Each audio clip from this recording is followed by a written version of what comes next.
اچھا حسام کی دادی ماں اس کی نانی ماں ہے، ٹھیک ہے۔ مجھے بہت زیادہ خوشی ہوئی کہ ہم سب لوگ اس وقت ایک ساتھ یہاں موجود ہیں۔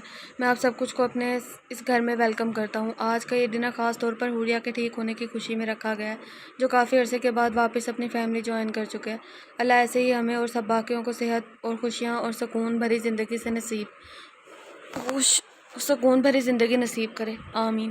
اب سب شروع کریں۔ جہاں زیب رائل نے کھڑے ہو کر سب سے رجوع کرتے ہوئے کہا، اور اسی دوران ہیر نے ایک بار بھی نظر اٹھا کر ان کی جانب نہیں دیکھا تھا، پتہ نہیں کیوں، لیکن اسے ان سے آج بھی خوف محسوس ہوتا تھا۔ ان کے کہنے پر سب مسکراتے ہوئے اس بات میں سر ہلا کر ڈنر کرنے لگے۔ میں نے سنا ہے کہ تم لوگ یہ سال رشیا میں گزار رہے ہو، وہاں کا موسم کیسا ہے؟ زیادہ سردی تو نہیں محسوس ہوتی؟ حوریہ بیگم نے سلاڈ کا بائٹ لیتے ہوئے اپنے دونوں بیٹوں سے پوچھا تھا۔ الاسکا سے زیادہ بدترین ہرگز نہیں ہے، ٹرسٹ می، حسام نے اپنی لاسٹ ٹرپ یاد کرتے ہوئے کہا، جہاں وہ ٹریننگ کے سلسلے میں اپنے بابا کے ساتھ کیا تھا۔ مجھے کولڈ سے کچھ مطلب نہیں ہے، لیکن مجھے بار بار یہ جو مختلف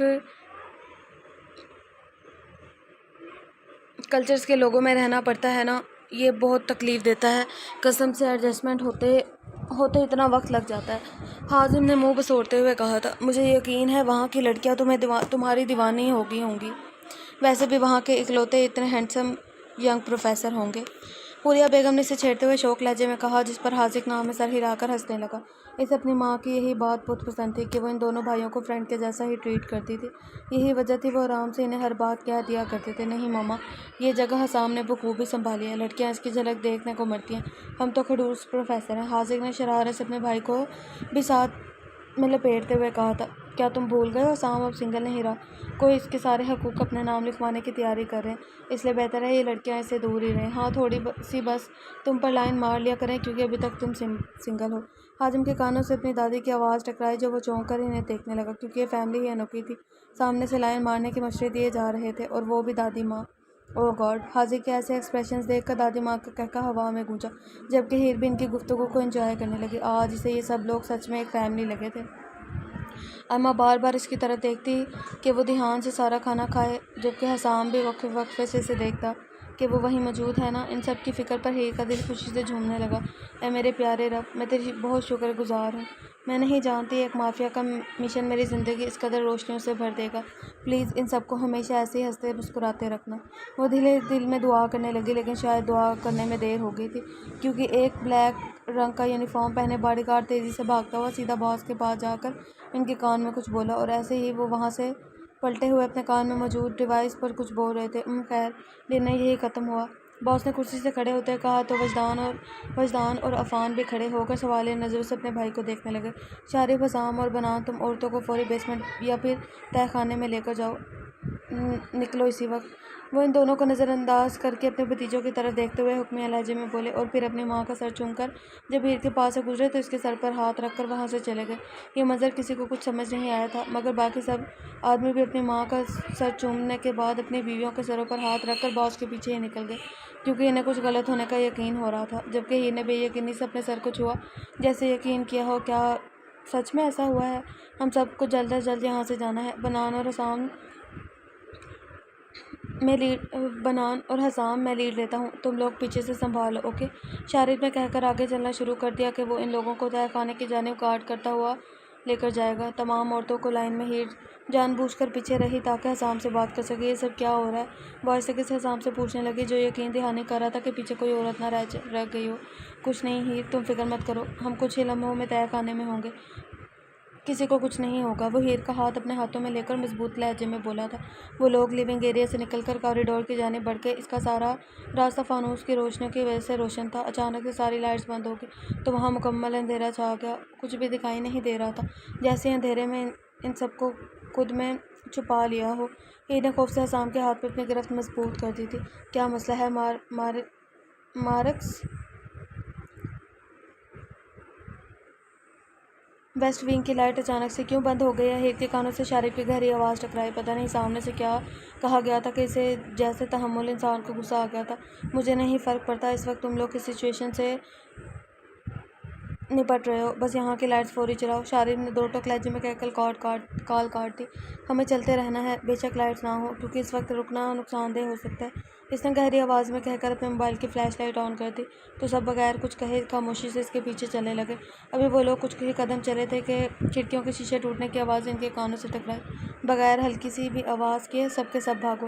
حسام نے ہیر کے ہاتھ پر اپنی گرفت انتہائی سخت کر دی اور وہ اسے اپنے ساتھ لیے باقی سب کے ساتھ بھاگنے لگا۔ ہیر کو وہ راستہ کسی بھول بھلیا سے کم نہیں لگا۔ جب ابھی انہیں لگا تھا کہ راستہ ختم ہو گیا ہے، ایک یو ٹرن آ جاتا۔ مسلسل بھاگنے کی وجہ سے ہیر کا سانس پھولنے لگا اور ایک دو مرتبہ وہ گرتے گرتے بچی، کیونکہ ایک تو اندھیرا، اوپر سے محل نما مینشن جس میں ہر جگہ فرنیچر تھا جس سے وہ ٹکرا جاتی۔ اسے یقین تھا اگر حسام کو راستہ میمورائز نہ ہوتا تو اب تک وہ پکڑی جا چکی ہوتی۔ میرے قدموں کی آہٹیں سنائی دے رہی ہیں، وہ بے ترتیب ہوتی سانسوں سے بمشکل بولی۔ فکر مت کرو، ہم پہنچ جائیں گے۔ حسام اسے کہہ کر لیفٹ جانے مڑا، تبھی ایک بار پھر سے کانچ ٹوٹنے کی آواز بالکل ان کے قریب سے سنائی دی۔ ہیر بالکل اس ونڈو کے قریب سے گزری تھی جہاں سے ایک آدمی اندر داخل ہو کر اسے کندھے پر اپنا ہاتھ رکھ چکا تھا۔ خوف سے ہیر نے چیخ ماری تھی، ہیر کیا ہوا ہے؟ پلیز چلو، اگر ہم لوگ نہیں بھاگے تو باقی سب کو مس کر دیں گے۔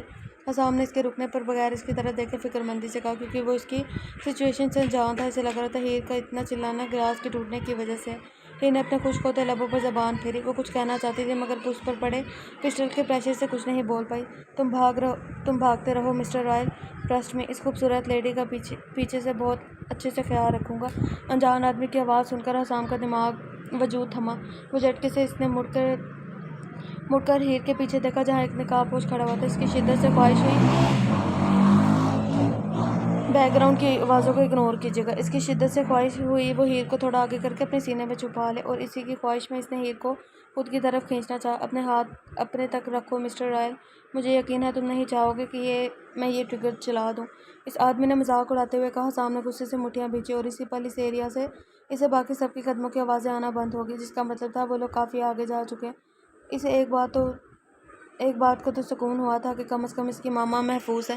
اس سچویشن میں ایک قانون یہ بھی تھا کہ بھاگتے ہوئے پیچھے مڑ کر کسی نے نہیں دیکھنا، بس یہی سب فالو کر رہے تھے۔ حسام کو امید تھی کہ جب تک انہیں ان دونوں کے غائب ہونے کا احساس ہوگا وہ اس سچویشن سے نپٹ کر ان تک پہنچ جائیں گے، اس لیے وہ آنکھیں بند کر کے خود کو کمپوز کرنے لگا تھا۔ تم کون ہو اور کیا چاہتے ہو؟ وہ عام سے لہجے میں پوچھنے لگا تھا۔ میری شناخت کا یہاں کوئی لینا دینا نہیں ہے، اور مجھے جو چاہیے تھا میں حاصل کر چکا ہوں، وہ اسی لیے تمہارا بہت بہت شکریہ۔ اب تھوڑی مدد اور کر دو، اپنے قدم پیچھے کی جانب لو، مجھے اسے لے کر اپنے ساتھ جانا ہے۔ میری لاش سے گزر کر ہی اسے لے کر جا سکتے ہو، جیتے جی تو یہ ناممکن ہے، حسام نے تلخ لہجے میں کہہ کر اپنے موبائل کی ٹارچ بند کر دی اور نیچے جھک کر اینگل کے قریب چھپے پسٹل کو اس نے باہر نکالا اور بغیر اس آدمی کو سمجھنے کا موقع دیے اس نے اچانک سے ہیر کو اپنی جانب کھینچا اور اپنی پسٹل سے چاند کی روشنی کا فائدہ اٹھا کر سیدھی گولی اس آدمی کے سر پہ مار دی۔ اسی پل اس کے کانوں سے گولیاں چلنے کی مزید آواز، کھڑکیوں کے ٹوٹنے کی آوازیں سنائی دینے لگیں۔ اسی پل اس کے کانوں سے گولیوں کے چلنے کی اور مزید کھڑکیاں کے ٹوٹنے کی آوازیں سنائی تھی۔ حسام نے جلدی سے اپنا موبائل نکال کر حاجی کو کال ملائی۔ ہم ویسٹ سائڈ کے کوریڈور میں انڈر اٹیک ہیں، ہمیں ہیلپ کی ضرورت ہے حاجی، حسام نے کہہ کر فون جلدی سے بند کر دیا۔ وہ ہیر کا ہاتھ پکڑ کر آگے کی جانب بھاگا تو بالکل پاس ہی واپس سے ونڈو ٹوٹتی تو حسام نے ہیر کا کان سے بچنے کے لیے اس کا سر اپنے ہاتھ پر رکھ کر پیچھے کیا تو کچھ گلاس اس کے بازو سے آ لگا۔ تبھی کچھ آدمی اندر داخل ہوئے تو اس نے ہیر کے منہ پر ہاتھ رکھ کر 2 قدم پیچھے لیے اور داخل ہوئے 2 آدمیوں کو اپنی نگاہیں وہاں سیٹ کرنے سے پہلے ہی ان دونوں کے سروں پر گولیاں مار دی، اور اس خوفناک منظر پر ہیر کی چیخیں اس کی ہتھیلی میں ہی دم توڑ گئی تھی اور وہ اس کا ہاتھ پکڑ کر آگے کی طرف چلنے لگا۔ ہیر پلیز پریشان ہونے کی بجائے مجھے سپورٹ کرو، ورنہ ہم یہ جنگ لڑنے سے پہلے ہی ہار جائیں گے، پلیز اپنی ٹریننگ کو استعمال کرو۔ جب بھاگتے ہوئے ان کے پیچھے مزید لوگوں نے آنا شروع کر دیا تو حسام نے ایک پسٹل ہیر کی جانب بڑھاتے ہوئے کہا، اور ساتھ ہی اس نے ہیر کو اپنے ساتھ پلر کے پیچھے لے جا کر 3 آدمیوں کو اپنے گولی کا نشانہ بنایا۔ جب اس کا راستہ کلیئر ہوا تو وہ ہیر کا ہاتھ پکڑ کر آگے کی جانب چل پڑا۔ تبھی ایک دم سے باہر سے کلیئر شور شرابہ اور تیزی سے گولیوں کے چلنے کی آوازیں سنائی دینے لگی۔ وہ جگہ مکمل میدان جنگ لگ رہی تھی۔ حسام سمجھ گیا تھا کہ اس کا بھائی کہیں آس پاس ہی ہے، اسے بس کیسے بھی ہیر کو محفوظ جگہ تک لے کر جانا ہے۔ اس وقت وہ اکیلا ہوتا تو ان سب کو خوب جواب دیتا، لیکن اس وقت اس کے ساتھ ایک زندگی تھی جسے وہ صرف محفوظ دیکھنا چاہ رہا تھا، جو اس کے اندر کے درندے کے ہاتھ باندھے ہوئے تھی۔ ابھی وہ لوگ رائٹ جانب مڑے ہیں نہیں لگے تھے کہ گولی چلنے کی آواز ہیر کو بالکل قریب سے سنائی دی تو وہ تڑپ کر حسام کی جانب دیکھنے لگے جو اس کا ہاتھ مضبوطی سے پکڑے ہوئے آگے کی طرف تقریباً بھاگ رہا تھا۔ حسام تم ٹھیک ہو؟ وہ رک کر خوف سے گھبراتے ہوئے اس کے چہرے کی طرف دیکھتے ہوئے پوچھنے لگی جہاں اس کا چہرہ درد سے سرخ پڑ رہا تھا۔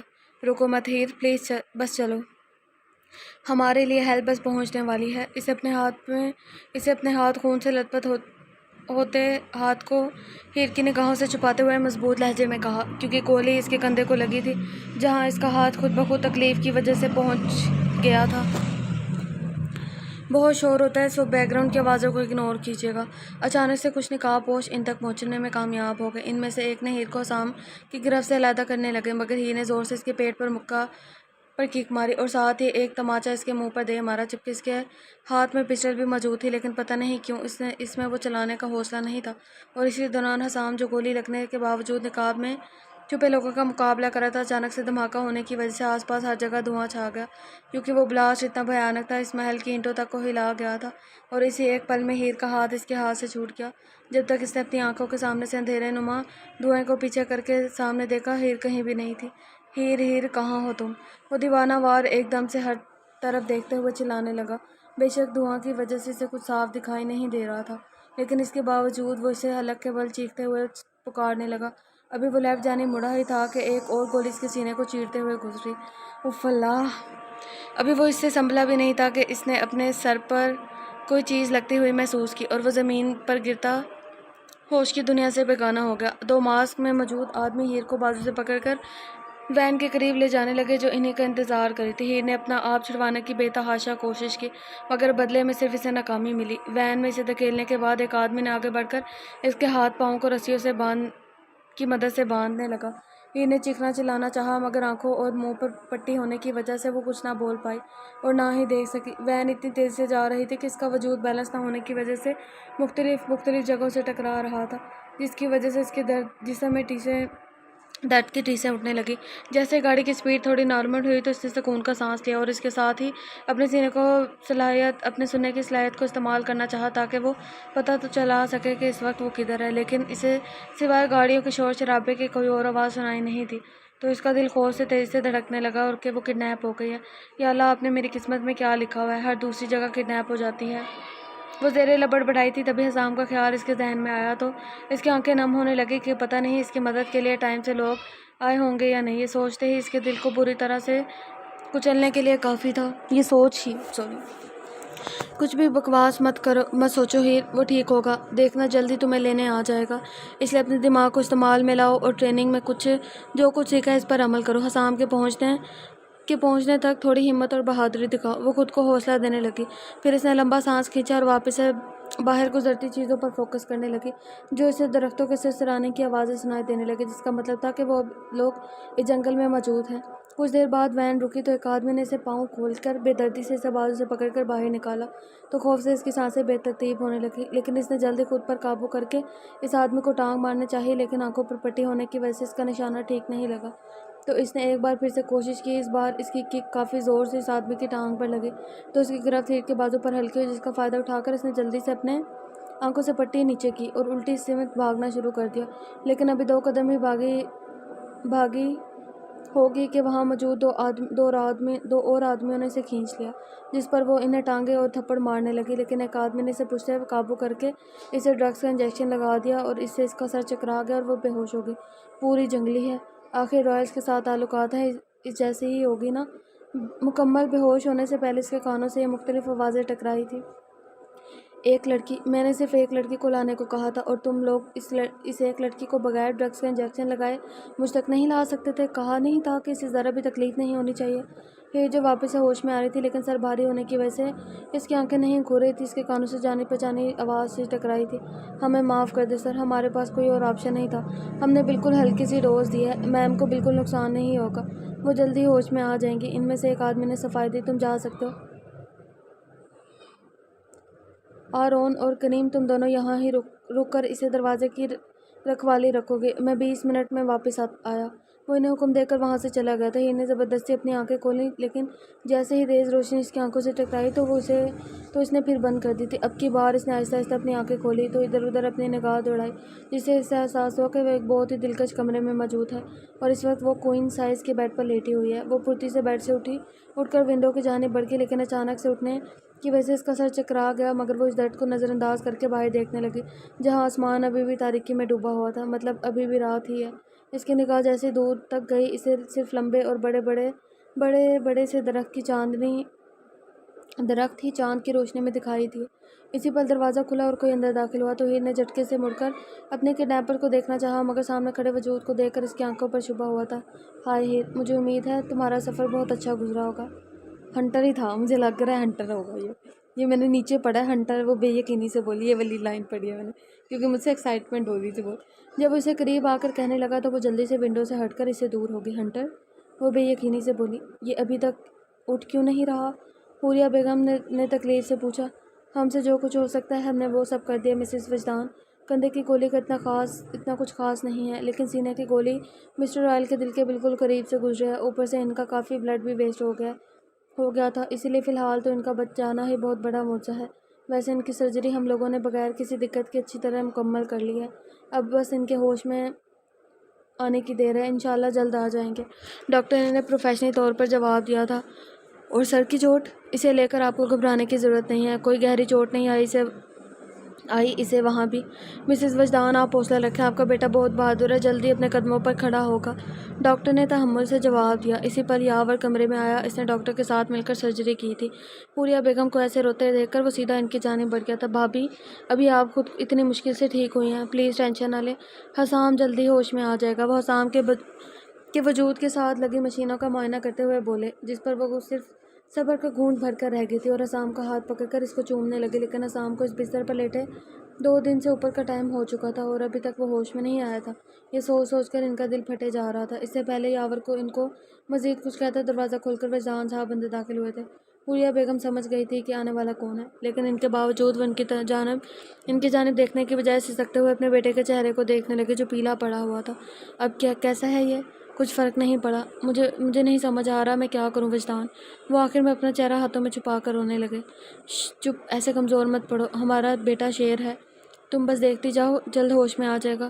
وہ انہیں بازو سے پکڑ کر اٹھاتے خود کے سینے سے لگاتے ہوئے بولے، ہیر کا کچھ پتہ نہیں ہے، حسام کو جیسے ہی ہوش آئے گا وہ پہلا سوال اسی کا کرے گا، ہم لوگوں نے ابھی تک کوئی ایکشن کیوں نہیں لیا؟ 2 دن گزر گئے ہیں۔ اب کی بار وہ غصے اور آنسوں کے ملے جلے تاثرات سے بولی تھی، تمہیں ہمارے قانون پتہ ہے، جب تک مکمل پلاننگ نہیں ہو جاتی ہم ایکشن نہیں لے سکتے۔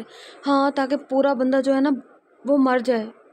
عجیب بندے ہیں، مجھے لگتا ہے یہ سارے سائیکو ہیں۔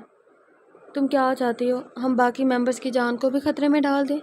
جس پر انہوں نے نام میں سر ہلایا تو وہ انہیں باتوں میں لگا کر روم سے باہر لے گئے تاکہ وہ میڈیسن کھا لیں، کیونکہ بے شک وہ ٹھیک ہو گئی تھی، لیکن انہیں ابھی بھی ڈاکٹر نے کچھ ادویات دی ہوئی تھی جنہیں لازمی ہر صورت لینا تھا۔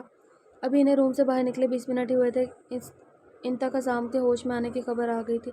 حوریہ بیگم اس وقت نماز پڑھ کر دعا مانگ رہی تھی، بلکہ وجدان صاحب خبر سنتے ہی فوراً ان کے روم کی جانب بڑھ گئے، لیکن اندر کا ماحول دیکھ کر ان کے پاؤں کے نیچے سے زمین نکل گئی، کیونکہ کمرہ تہس نہس ہوا پڑا تھا، جبکہ یاور سمیت دو مزید ڈاکٹر حسام کو بیڈ پر ہی زبردستی لیٹے رہنے کے لیے قابو کر رہے تھے، مگر وہ ان کے کنٹرول سے باہر ہوتا جا رہا تھا۔ حسام، ریلیکس پلیز بیٹا، کیا ہوا ہے؟ انہوں نے جلدی سے خود کو سنبھالا اور ان سب کے درمیان جگہ بنا کر اپنے بیٹے کی طرف دیکھتے ہوئے بولے، جس کی رنگت پیلی زرد پڑی ہوئی تھی، جبکہ آنکھوں کے نیچے ڈارک سرکلز تھے۔ کیسے ریلیکس ہو جاؤں؟ یہاں ہیر نہیں ہے، مجھے اس کے پاس جانا ہے، بابا پلیز سمجھائیں انہیں۔ اس سے پہلے نرس جس سے بے ہوشی کا انجیکشن لگاتی وہ ڈاکٹر سے اپنا بازو چھڑکوا کر اس انجیکشن کو دور پھینکتے ہوئے دھاڑا تھا، تمہیں آرام کی نہیں ضرورت ہے مجھے کسی چیز کی، سمجھ نہیں آ رہا ہیر نہیں ہے یہاں؟ وہ ان کی آواز ٹاکتے ہوئے دیوانہ وار چلایا، جبکہ مسلسل خون بہنے کی وجہ سے اس کے جسم میں کافی کمزوری ہو گئی تھی۔ یہ بھی وجہ تھی کہ وہ اتنی کوشش کے باوجود بھی اپنا کچھ نہیں چھڑا پا رہا تھا، اپنا پتہ نہیں۔ ضرورت ہے حسام، تم مرتے مرتے بچے، وہ گولی تمہارے دل کے قریب سے گزری ہے، وہ ڈاکٹر کو پیچھے کر کے اس کا ہاتھ تھامتے ہوئے بولے جہاں سے وہ ڈرپس نکال چکا تھا۔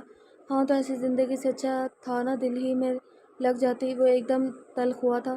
حوریہ بیگم جو بھی دروازے میں داخل ہوئی تھی اپنے بیٹے کے الفاظ پر، انہوں نے اپنے منہ پر ہاتھ رکھ کر اپنی سسکی کو روکا، جبکہ وجدان صاحب کا ہاتھ اٹھا تھا اور اس کے منہ پر اپنا نشان چھوڑ گیا تھا، جس پر وہ بے یقینی سے اپنے پاپا کی طرف دیکھنے لگا تھا۔ تم کہیں نہیں جا رہے اور میں دیکھتا ہوں تم یہاں سے کیسے نکلتے، انہوں نے کہہ کر یاور کو انجیکشن لانے کا اشارہ کیا تھا۔ آپ میرے ساتھ ایسا نہیں کر سکتے، اگر ہیر کی جگہ ماما اور میری جگہ آپ ہوتے تب بھی آپ یہی کرتے، وہ ایک دم حلق کے بل چلایا تھا۔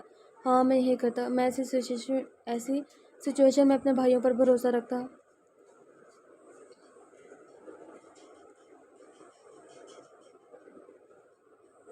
بلشٹ ڈیڈ، آپ میرے منہ پر جھوٹ بول رہے ہیں۔ ابھی وہ بول ہی رہا تھا کہ یاور نے اسے انجیکشن لگا دیا۔ انف حسام، کیا وہ اتنی ضروری ہے کہ تم اپنے باپ سے بدتمیزی کرے ہو؟ وہ غصے سے کرائے، وہ عام نہیں ہے، عشق ہے آپ کے بیٹے کا، بیوی ہے میری وہ۔ اس کا سر ہلکا ہلکا چکرانے لگا، اس کے باوجود وہ سرخ ہوتی آنکھوں سے انہیں دیکھتے بولا تھا، اور انجیکشن کا اثر اس پر ہونے لگا تو وہ واپس سے نیند کی وادی میں اتر گیا تھا۔ بیوی؟ وجدان صاحب نے نہ سمجھی سے اس کے الفاظ کو دہرایا، کیونکہ انہیں کچھ سمجھ نہیں آیا تھا۔ جیسے یہ الفاظ ان کے ذہن میں محفوظ ہو گئے تو وہ حیرت سے حسام کی جانب دیکھنے لگے۔ تبھی حوریہ بیگم کے رونے کی آواز ان کے کانوں سے ٹکرائی تو انہوں نے ہوش میں آ کر دروازے کی جانب دیکھا، جہاں وہ روتے ہوئے نام سر ہلا رہی تھی۔ وجدان صاحب نے فوری بھاگ کر ان تک پہنچنا چاہا، لیکن وہ ان سے دور ہو کر ان لوگوں کے درمیان فاصلہ بنا گئیں، جس پر انہوں نے تکلیف سے اپنی جان سے زیادہ عزیز بیگم کو دیکھا تھا۔ حوریہ، بس، میں نے کہا نا کہ وہ ہوش میں آتے ہی ہیر کا پوچھے گا۔ دیکھا ہے آپ نے میرے بیٹے کو تڑپتے، اگر میرے بیٹے کو کچھ ہوا تو میں کبھی آپ کو معاف نہیں کروں گی وجدان، کبھی بھی نہیں۔ اس سے پہلے وجدان کچھ کہتے حوریہ نے ہاتھ کے اشارے سے اسے روک کر اذیت سے کہا تھا، ہم ایک لڑکی تک نہیں پہنچ پا رہے، ہم دی رائلز ایک لڑکی کا پتہ نہیں لگوا پا رہے، وہ شعلہ برساتے لہجے میں کہنے لگی تھی۔ ہم رائل، ساری پاورز، کنٹرول، کنیکشن، سب کچھ ہے ہمارے پاس، لیکن یہ لاچاری، بے بسی کیسی؟ ابھی تک ہمارے پاس کوئی سراغ کیوں نہیں ہے؟ وہ اتنے غصے سے دہاڑے کے آس پاس جاتے، جتنے بھی لوگ گزر رہے تھے خوف سے اس کے پورے وجود کپ کپ آئے، جبکہ وجدان صاحب اپنے بالوں میں ہاتھ پھیرنے لگے۔ ہاتھ دھرے رکھنے سے پہلے اس کمرے کی حالت دیکھ لینا، آپ کی یہ نااہلی آپ کی بیٹی کی زندگی کے ساتھ نہ کھیل جائے۔ وہ آخر میں ان کی توجہ روم کی جانب کرتی ہوئی بولی، جہاں چیزیں ابھی بھی ٹوٹی ہوئی پڑی تھیں۔ ہم لوگ ہاتھ پر ہاتھ دھرے نہیں بیٹھے، جنہوں نے اٹیک کروایا تھا ان کا نام و نشان بھی نہیں ہے، اور تم جانتے ہو ہمارے کتنے دشمن ہیں۔ بغیر کسی پختہ ثبوت کے ہم کسی پر بھی حملہ نہیں کر سکتے، دھاوا نہیں بول سکتے، لیکن اس کا نقصان ہمارے ساتھ ساتھ ہمارے بچوں کو بھی ہو سکتا ہے، جس کا رسک ہم لوگ نہیں اٹھا سکتے۔ ہمیں نینا کی کال کا ویٹ کر رہے ہیں، جو ہیڈ ماسٹر پر ٹارچر کر رہی ہے، مگر وہ اتنا ڈھیٹ ہڈی ہے کہ کچھ بھی نہیں بول رہا، اس لیے نینا نے آج اس پر کچھ ایسے سٹائل والا ٹارچر اپنانے کا سوچا ہے جو ہمارے قانون کے خلاف ہے۔ وجدان صاحب کی بات پر اگر سامنے حوریہ بیگم کے علاوہ کوئی اور کھڑا ہوتا تو یقیناً نینا کے سٹائل پر ہونے والے ٹارچر پر جھرجھری لیتا، مگر وہ تو حوریہ تھی جن کے لیے یہ کوئی بڑی بات نہیں تھی، اور اس کے علاوہ ہم نے اپنے پروفیشن سے بھی رابطہ۔ ابھی وہ بتا ہی رہے تھے کہ سائم ہانپتا ہوا ان تک پہنچا۔ میرا خیال ہے سر ہم لوگ مس ہیر کی کرنٹ لوکیشن کو ٹریس کرنے میں کامیاب ہو گئے ہیں۔ بغیر کچھ کے وجدان صاحب ہاسپٹل سے باہر جانے کی کوشش کرنے لگے تھے۔ میں بھی آپ کے ساتھ جاؤں گی۔ حوریہ کے الفاظ پر وجدان کے چلتے قدم کو بریک لگی اور وہ بے یقینی سے اپنی بیوی کی جانب دیکھنے لگے کہ شاید وہ اس سچویشن میں کوئی مذاق کر رہی ہیں، لیکن ان کے چہرے پر سنجیدگی دیکھ کر ان کے ماتھے پر سلوٹیں پڑی تھیں۔ یہ وقت مذاق کرنے کا نہیں ہے حوریہ، جاؤ واپس حسام کے پاس اور اس کے ساتھ رہو، وہ حکمیہ لہجے میں کہہ کر ہال کی سیڑھیاں اترنے لگے تھے۔ چوائس آپ کی ہے، یا تو آپ مجھے اپنے ساتھ لے کر جائیں، یا پھر میں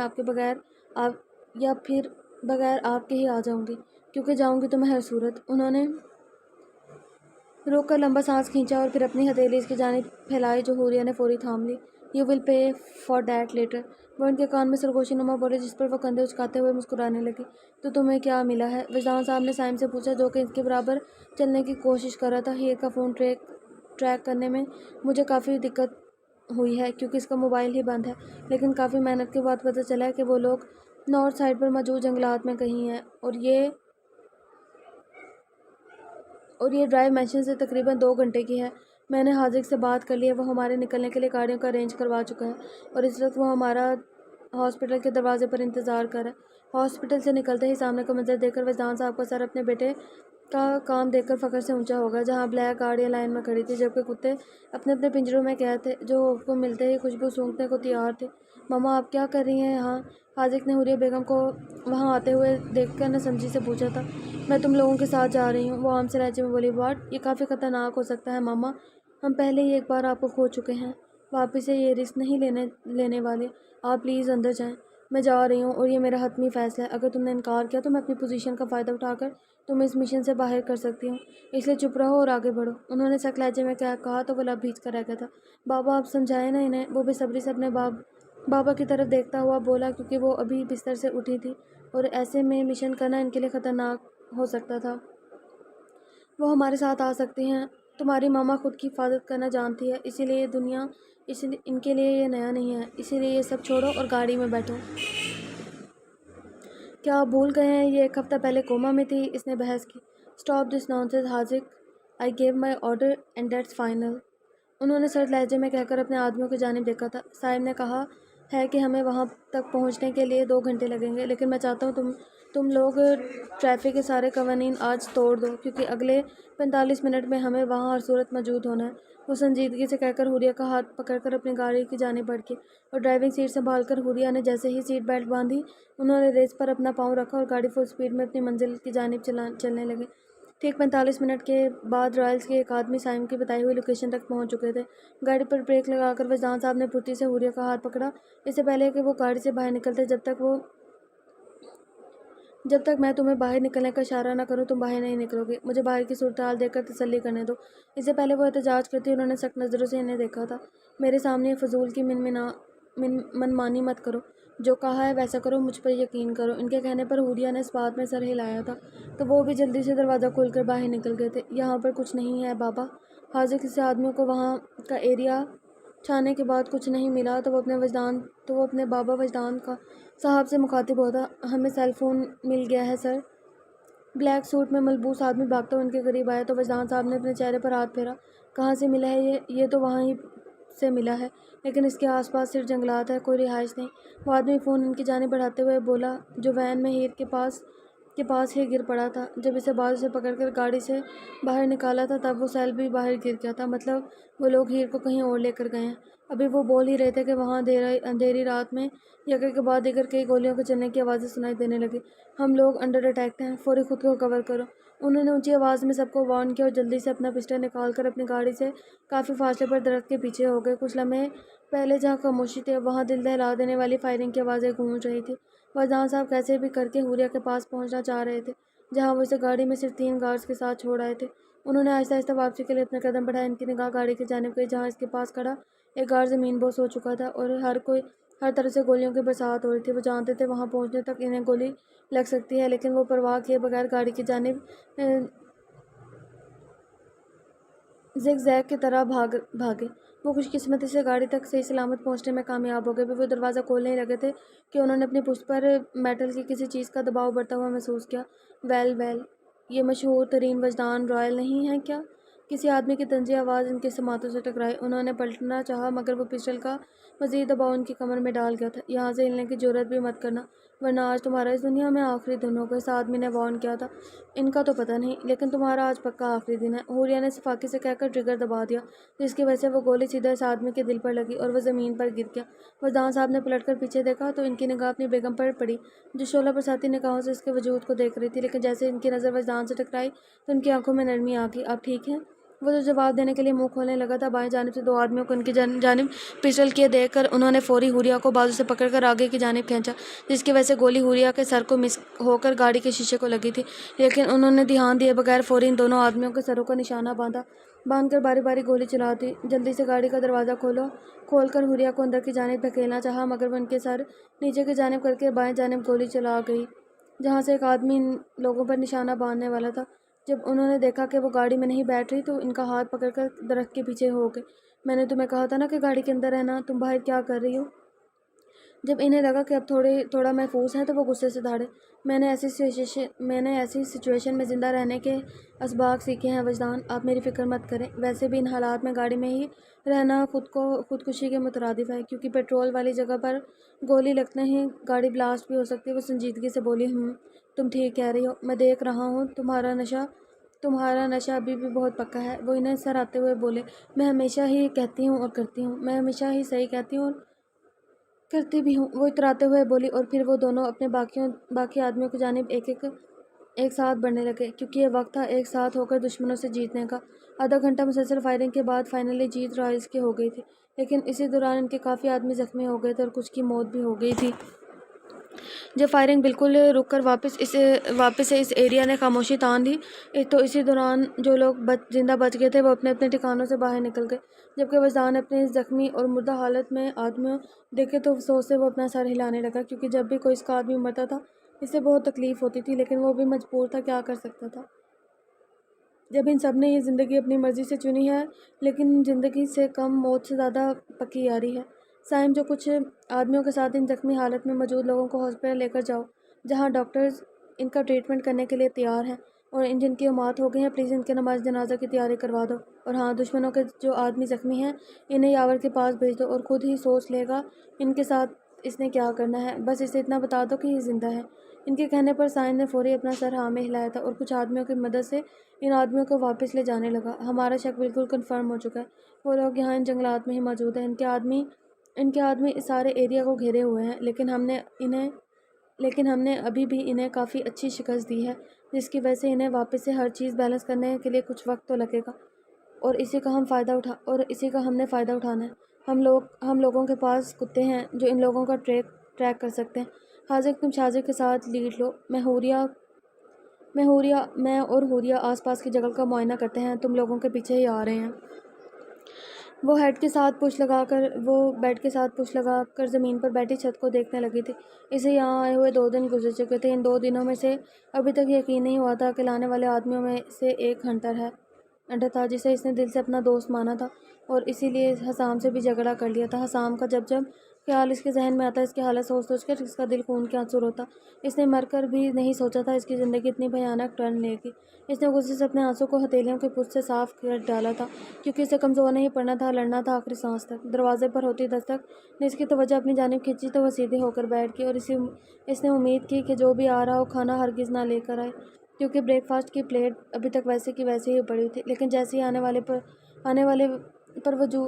آنے والے وجود پر اس کی نگاہ پڑی، اس نے فوراً زمین سے اٹھ کر بیڈ کے دوسرے حصے کی جانب بھاگی۔ تم یہاں کیا کر رہے ہو؟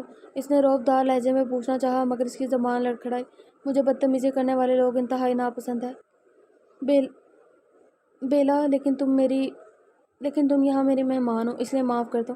جیسے وہ شخص کہہ کر بیڈ پر بیٹھا تو ہیر کا دل خوف سے تیزی سے دھڑکنے لگا۔ اگر اس کے بس میں ہوتا تو وہ اس وقت ہوائی مخلوق بن کر یہاں سے غائب ہو جاتی۔ تم مجھ سے کیا چاہتے ہو؟ وہ اس کی جانب دیکھتے ہوئے اب کی بار سنجیدگی سے پوچھنے لگی، کیونکہ اس نے کبھی مر کر بھی نہیں سوچا تھا کہ اس کے اور ایمینتھو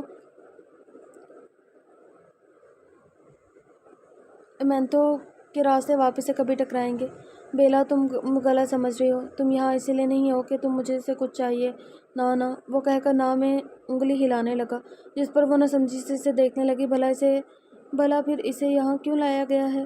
تم یہاں ہو کیونکہ مجھے تمہارے فیونسی اور باپ سے کچھ نکلوانا ہے، تمہارے ذریعے انہیں بلیک میل کرنا ہے۔ وہ اس کی ناسمجھی کو بھانپتے ہوئے سکون سے بولا، باپ اور فیونسی؟ تمہاری حسام اور وہاج انکل سے کیا چاہیے؟ ہیر کو لگا وہ ان دونوں کا حوالہ دے رہا ہے، اسی لیے الجھی نظروں سے اسے دیکھتے ہوئے بولی، حسام سے بہت حساب نکلتا ہے، اس قدر کہ تمہاری سوچ ہے۔ باقی وہاج بلیک یہاں کیا لینے آ گیا؟ میں تمہارے باپ کی بات کر رہا ہوں، اور اس کے علاوہ تم نے رشیا میں جا کر جو کمپیوٹر سے انفارمیشن نکالی ہے، اس کا تم سے کچھ حساب کتاب کرنا ہے۔ وہ طنزیہ مسکرا کر بولا، جس پر ہیر کے ماتھے کی شکنیں پڑنے لگی۔ میرا باپ؟ آخر تم کہنا کیا چاہ رہے ہو، پہلے یہ بتاؤ۔ کیونکہ باپ میرا وہاج ہی ہے۔ اب کی بار وہ دانت پیستے ہوئے بولے، کیونکہ اس کی اسٹڈی وہاج بلیک نے ہی کروائی تھی۔ وہاج بلیک نے ہی لی تھی۔ تم اتنی بچی ہو یا جان بوجھ کر بن رہی ہو؟ وہ بیڈ سے اتر کر اس کی جانب بڑھتے ہوئے بولنے لگا تو ہی نے گھبرا کر پیچھے کی جانب قدم لینا شروع کر دیا۔ مجھے سچ مچ تمہاری باتیں سمجھ نہیں آ رہی۔ اوہ، مطلب تمہیں اپنے باپ کا ہی نہیں پتہ؟ اس کی بات کا لطف اٹھاتے ہوئے اس نے کہکہ لگایا تو وہ غصے سے اپنی مٹھیاں بھیج گئی۔ تمہارا باپ بزنس کی دنیا کا شہنشاہ، مافیا کی دنیا کا بے تاج بادشاہ، جہاں زیب رائل۔ کیا نہیں جانتی اسے؟ وہ اس کے قریب آ کر غصے سے پوچھنے لگا تو ہیر کو سانس لینے میں دقت ہونے لگی۔ جہاں زیب رائل، باس مافیا، یہ الفاظ اس کے ذہن میں ہتھوڑے کی مانند گونجنے لگے تھے۔ مجھے پہلے لگ رہا تھا کہ اس کا باپ ہے۔ نہیں، یہ جھوٹ ہے۔ وہ حلقے بل چلائی۔ اس سے پہلے وہ کچھ کہتا ہے، ایک آدمی دروازے پر دستک دے کر فوری اندر داخل ہوا۔ سر رائلز یہاں پہنچ چکے ہیں۔ انہوں نے ہماری کافی تعداد میں آدمیوں کو مار دیا ہے۔ وہ کچھ ہی دیر میں یہاں موجود ہوں گے۔ اس آدمی نے جلدی سے انفارم کیا۔ باسٹرڈ! مجھے ابھی اسی وقت اس کا شدت سے انتظار ہے جب اس سے سامنا ہوگا۔ فی الحال اس قیمتی چیز کو کہیں اور چھپانا ہوگا، کیونکہ اتنی آسانی سے انہیں یہ واپس لوٹانے والا نہیں ہوں۔ وہ نفرت سے کہہ کر ہیر کا بازو دبوچ کر کمرے سے باہر نکل گیا، جبکہ وہ ٹرانس کی کیفیت میں اس کے ساتھ چلنے لگی تھی۔ تمہیں غلط فہمی ہوگی، جہاں زیب رائل میرا باپ نہیں ہے۔ وہ کوئی سی بولی تھی۔ شٹ اپ ہیر! اب بے وقوف بنانا بند کر دو۔ میں تمہارے بارے میں سب جانتا ہوں۔ کیا تمہارے والد کا نام جہازیب نہیں ہے؟ وہ اسے کھینچ کر لے جاتے ہوئے غصے سے کرایا تھا۔ لیکن وہ جہازیب رائل نہیں ہے۔ اس نے بھی ایک لفظ چبا کر کہا تھا۔ Oh shut up! Oh shut the hell up! یہ رائلز کا لفظ انہیں بزنس کی دنیا میں شہنشاہ ہونے کی وجہ سے ملا ہے۔ وہ جہاں قدم رکھتا ہے لوگ اس جگہ کو بھی چومتے ہیں۔ یہی وجہ ہے دنیا انہیں رائلز کہتی ہے۔ ان کے روب دبدبے کی دنیا دیوانی ہے۔ تم نے کبھی نیوز پیپر اٹھا کر ریڈ نہیں کیا؟ وہ طنزیہ لہجے میں پوچھنے لگا۔ باس، وہ لوگ مشن کی حد تک پہنچ چکے ہیں۔ آدمی نے آ کر اسے انفارم کیا تو اس نے اس بات میں سر ہلایا۔ پلان تبدیل ہو گیا ہے پھر سب کے سب سارے فوری تہہ خانے میں پہنچو۔ سب گارڈز کو انفارم کر دو۔ وہ کہہ کر جلدی سے ہیر کا بازو پکڑتے ہوئے اسے تہہ خانے میں لے کر جانے لگا۔ وہ مینشن رائلز کے مینشن کی نسبت چھوٹا تھا، اس لیے وہ لوگ جلدی تہہ خانے میں پہنچنے میں کامیاب ہو چکے تھے۔ اگر اس وقت ہیر کا دماغ کام کر رہا ہوتا تو وہ چیخ چلاتی، لیکن جو انفارمیشن اسے ملی تھی اس نے اس کے دماغ کو کچھ وقت کے لیے اسی میں قید کر لیا تھا۔ یہ میشے تو خالی لگ رہا ہے، لیکن اندر جاتے ہی کیا پتہ کوئی سراغ، کوئی سرپرائز ہمارا انتظار کرو۔ جب وہ لوگ پرانے مینشن میں داخل ہوئے تو وجدان صاحب نے کہا، جس پر سب ہاں میں سر ہلا کر مختلف سمتوں میں ہیر کے وہاں موجود ہونے کے کسی نشان کو ڈھونڈنے لگے۔ شارب آفس کی جانب بڑھ گیا، شاید کوئی کام کی انفارمیشن ہاتھ لگ جائے، اور اسی دوران حاجق سمیت باقی سارے آدمی ایک ایک کمرہ چھانے لگے جو کہ بالکل خالی تھا۔ جیسے انہیں آخری کمرے سے بھی مایوسی کا سامنا کرنا پڑا تو حاجق نے اپنا ہاتھ زور سے دیوار پر دے مارا۔ Damn it! لگتا ہے ہم غلط جگہ آ گئے۔ نہیں، ہم لوگ صحیح جگہ پر پہنچے، بس تھوڑی لیٹ ہو گئے۔ حوریہ بیگم نے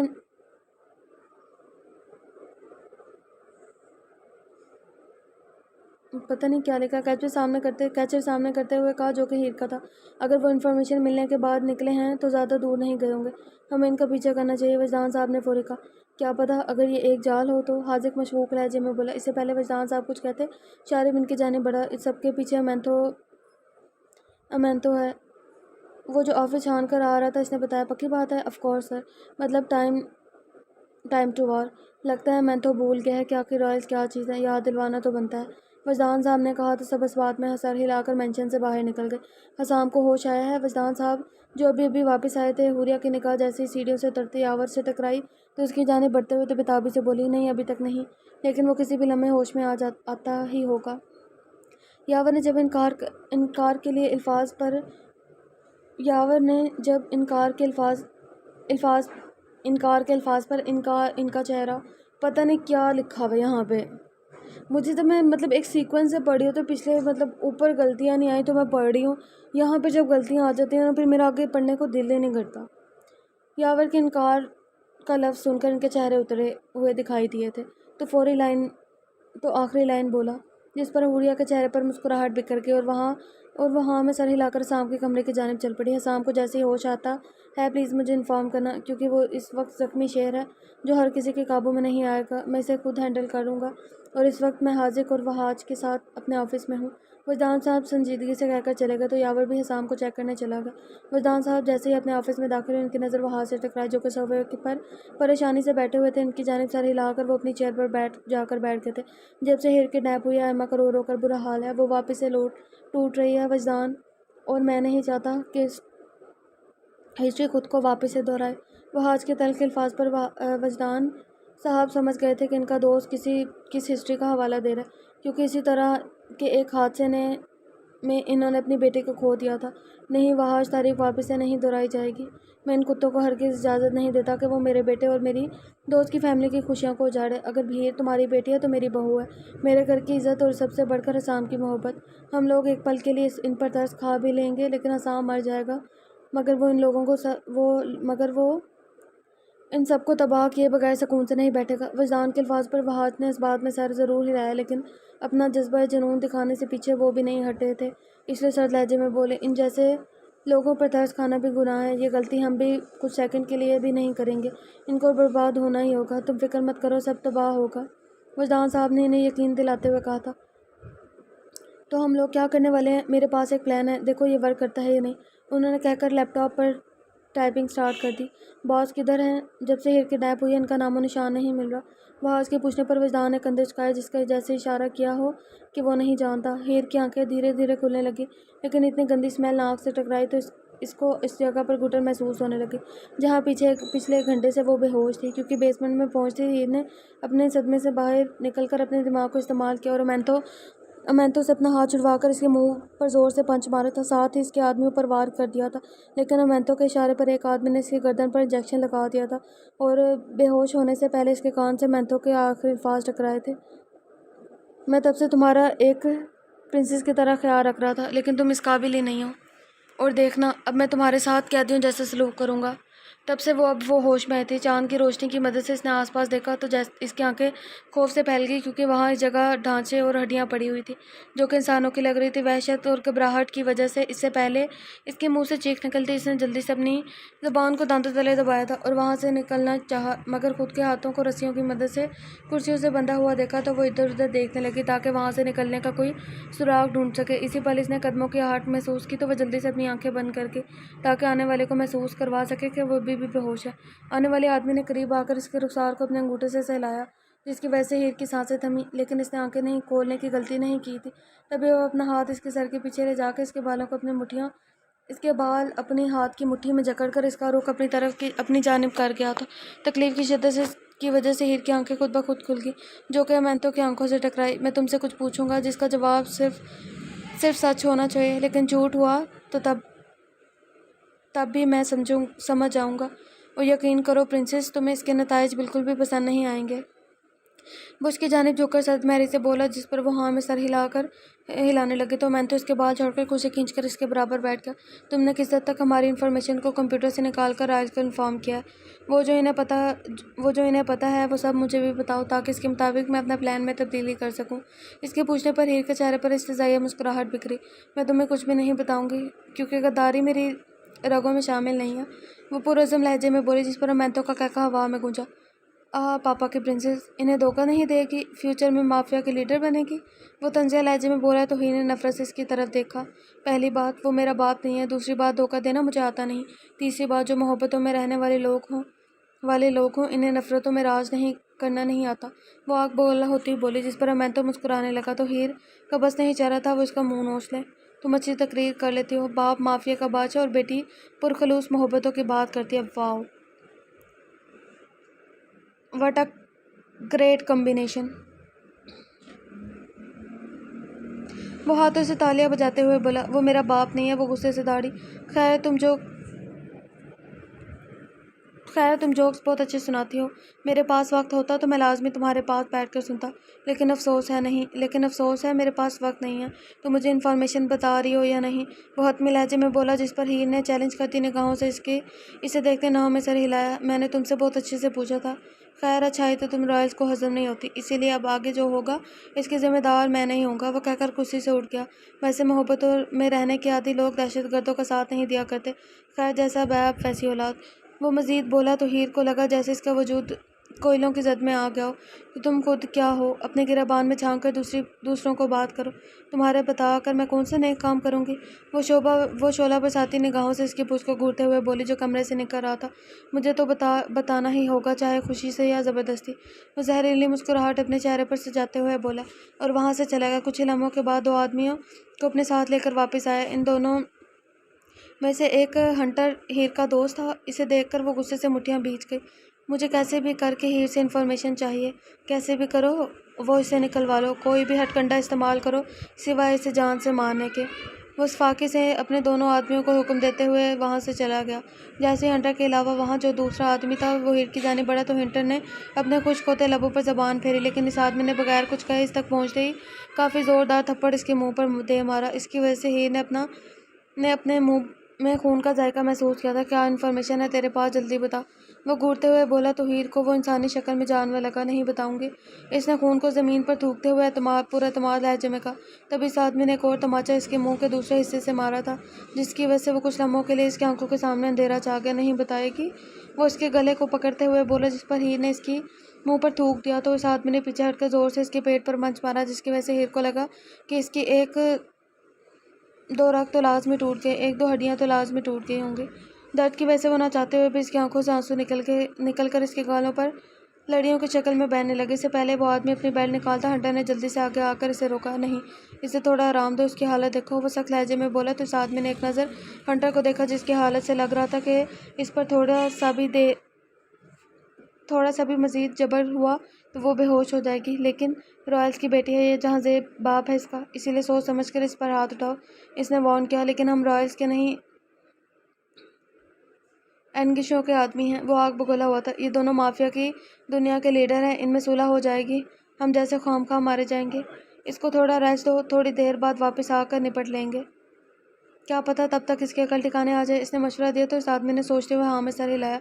تمہارے پاس 3 منٹس ہیں لڑکی، اپنا منہ کھولو ورنہ میرا ہاتھ نہیں روکیں گے۔ وہ دھمکا کر وہاں سے چلا گیا تو ہنٹر جلدی سے ہیر کے قدموں میں بیٹھ گیا۔ پلیز ہیر، اپنی جان کی خاطر تھوڑی سی انفارمیشن بتا دو تاکہ یہ لوگ کچھ وقت کے لیے ٹل جائیں۔ کوئی ایسی انفارمیشن بتا دو جس سے رائل کو نقصان نہ ہو اور تمہیں بھی جینے کے لیے کچھ وقت مل جائے۔ وہ اس کی جانب دیکھتے ہوئے التجائیہ بولی تھی، تمہیں کیا لگتا ہے میں بے وقوف ہوں؟ تم جیسے گھٹیا اور ظالم انسان کی باتوں میں آ جاؤں گی، جو مجھے یہاں تک پہنچانے میں حصہ دار ہے، جو میرے درد کی وجہ ہے؟ وہ سرخ ہوتی آنکھوں سے اسے دیکھتے ہوئے بولی، میرا یقین کرو ہیر، میں تمہاری مدد کر رہا ہوں۔ میں ابھی جا کر حسام کو فون کر کے بتاؤں گا کہ تم یہاں ہو، بس میرا ساتھ دو۔ میں بدلے کی آگ میں تمہاری قربانی نہیں دے سکتا۔ سوری، مجھے دیر سے احساس ہوا، لیکن پلیز سمجھو۔ وہ جان بوجھ کر اس کے بال کھینچ کر ناٹک کرتے ہوئے اس کے کان کی جانب جھک کر سرگوشی نما بولا، کیونکہ وہاں کیمرہ لگا ہوا تھا اور میں تو انہیں ہی دیکھ رہا تھا۔ ہیر کا دل کیا کہ اور کچھ بتائے یا نہ بتائے، یہ ضرور بتائے کہ رائل جانتے ہیں کہ آج باس نے جو واپس نیو یارک اپنے پرائیویٹ جیٹ سے جانا ہے، اس میں بومب ہے، تاکہ ایگیشو پلان میں تبدیلی کر کے کسی اور طرح باس کو اڑانے کا منصوبہ بنا لے۔ لیکن اس میں یہ کرنے کا حوصلہ نہیں تھا، کیونکہ باپ ہونے کا اسے ابھی کنفرم نہیں تھا، لیکن باس تو تھا ہی نا۔ میں ایسا نہیں کروں گی، وہ جیسے بھی ہیں میرے ہیں، میں ان کو چیٹ نہیں کروں گی، مرنا پسند ہے، دھوکہ دینا نہیں۔ اس کی پر اعتماد لہجے پر وہ افسوس سے نام سر ہلا کر زمین سے اٹھ گیا۔ دعا کرنا جو میں سوچ رہا ہوں اس میں کامیاب ہو جاؤں، وہ کہہ کر بغیر اس کی طرف دیکھے کمرے سے نکل گیا۔ حسام کی آنکھ کھلی تو اس نے خود کو بیڈ پر پایا تو وہ جلدی سے اپنے وجود سے ڈرپ نکال کر اترنے کی کوشش کرنے لگا۔ اس سے پہلے وہ بستر سے نکلتا، حوریہ بیگم نے ننگ آنکھوں سے اس کے کندھے پر ہاتھ رکھا، جس نے اس کی جانب ایک بار بھی نہیں دیکھا تھا۔ وہ بے دہانی میں ان کا ہاتھ جھٹک کر جلدی سے ہر چیز سے آزاد ہو کر بیڈ سے نیچے اترا۔ کیا وہ تمہیں مجھ سے بھی زیادہ عزیز ہے کہ تم ایک بار مجھے بھی نہیں دیکھ رہے؟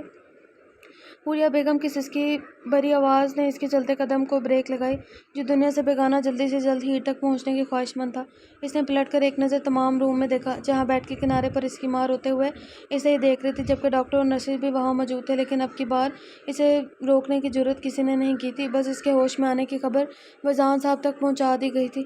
حسام، اس کی محبت میں تمہیں میرے آنسو بھی نہیں دکھتے؟ اب کی بار وہ تڑپتے ہوئے بولی تو حسام پلک جھپکتے ہی ان تک پہنچا اور ان کے قدموں میں گر گیا اور ان کے گرد حصار باندھ کر شدت سے رو دیا۔ پلیز ایسا کچھ بھی نہیں، ایسا کہہ کر مجھے گنہگار مت کریں، آپ کو خدا کا واسطہ ہے مما، آپ کا تو اتنا درجہ ہے کہ اگر میں نماز کی حالت میں بھی ہوں تو آپ کی پکار ہے تو میں وہ توڑ کر آپ تک پہنچوں، یہ مت کہیں پلیز۔ وہ بچوں کی طرح روتے ہوئے بولنے لگا تو حوریہ بیگم نے اس کے برابر بیٹھ کر اس کا منہ ماتھا چوما تھا۔ میں بس اس وقت بہت بے سکون ہوں، میرا یہ دل بہت تڑپ رہا ہے ماں، مجھے سمجھ نہیں آ رہا اسے تسلی کیسے دوں۔ وہ میری ذمہ داری ہے، مجھ سے دور ہے، پتہ نہیں وہ کس حال میں ہوگی، شاید میں اتنا برا ہوں کہ میں اپنے کی حفاظت بھی نہیں کر پایا، مجھ سے ہمیشہ میری آنکھوں کے سامنے چھین جاتے ہیں۔ وہ اس قدر درد سے روتے ہوئے بولا کہ اس کے رونے پر وہاں موجود ہر انسان کی آنکھیں جھلکنے لگی۔ ایسا کچھ نہیں ہے، تم برے نہیں ہو، تم پیارے ہو، تم جیسا انمول کوئی نہیں ہے۔ حوریہ بیگم نے اس کے گرد اپنا حصار تنگ کرتے ہوئے کہا تھا، ہاں حسام، وہ جلدی تمہارے پاس ہوگی، آئی پرامس، ایسا مت کرو۔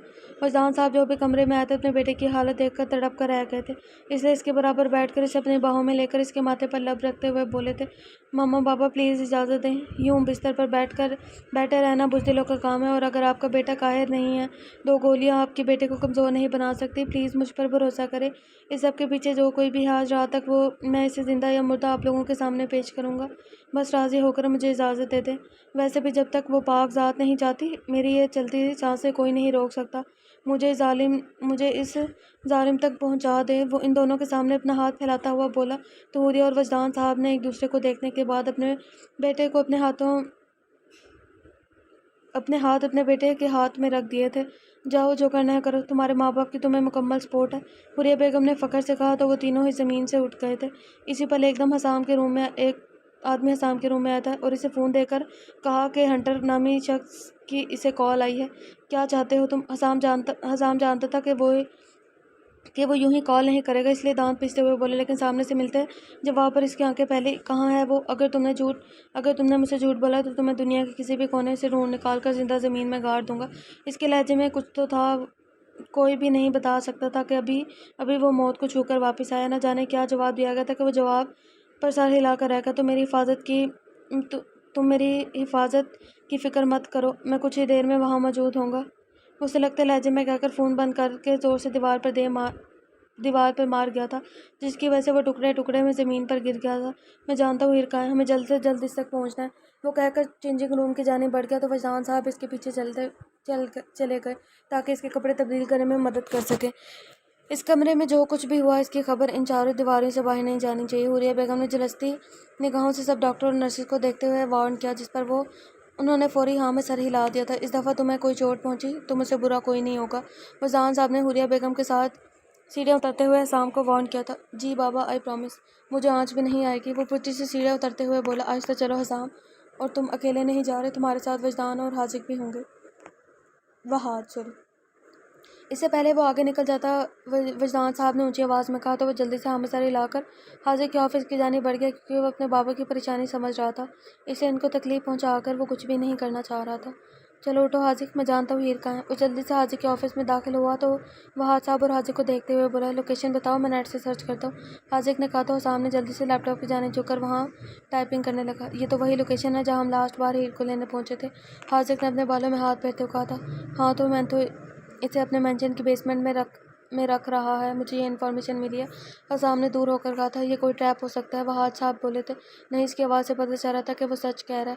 او میرے خدایا، ہم اس کے اتنے قریب ہو کر واپس آ گئے، حاذق نے جھنجھلاتے ہوئے کہا تھا۔ گاڑیاں باہر تیار ہیں، نکلو آپ لوگ، وجدان صاحب نے کمرے میں آ کر انہیں انفارم کیا تو وہاج اور حسام دروازے کی طرف بڑھ گئے تھے۔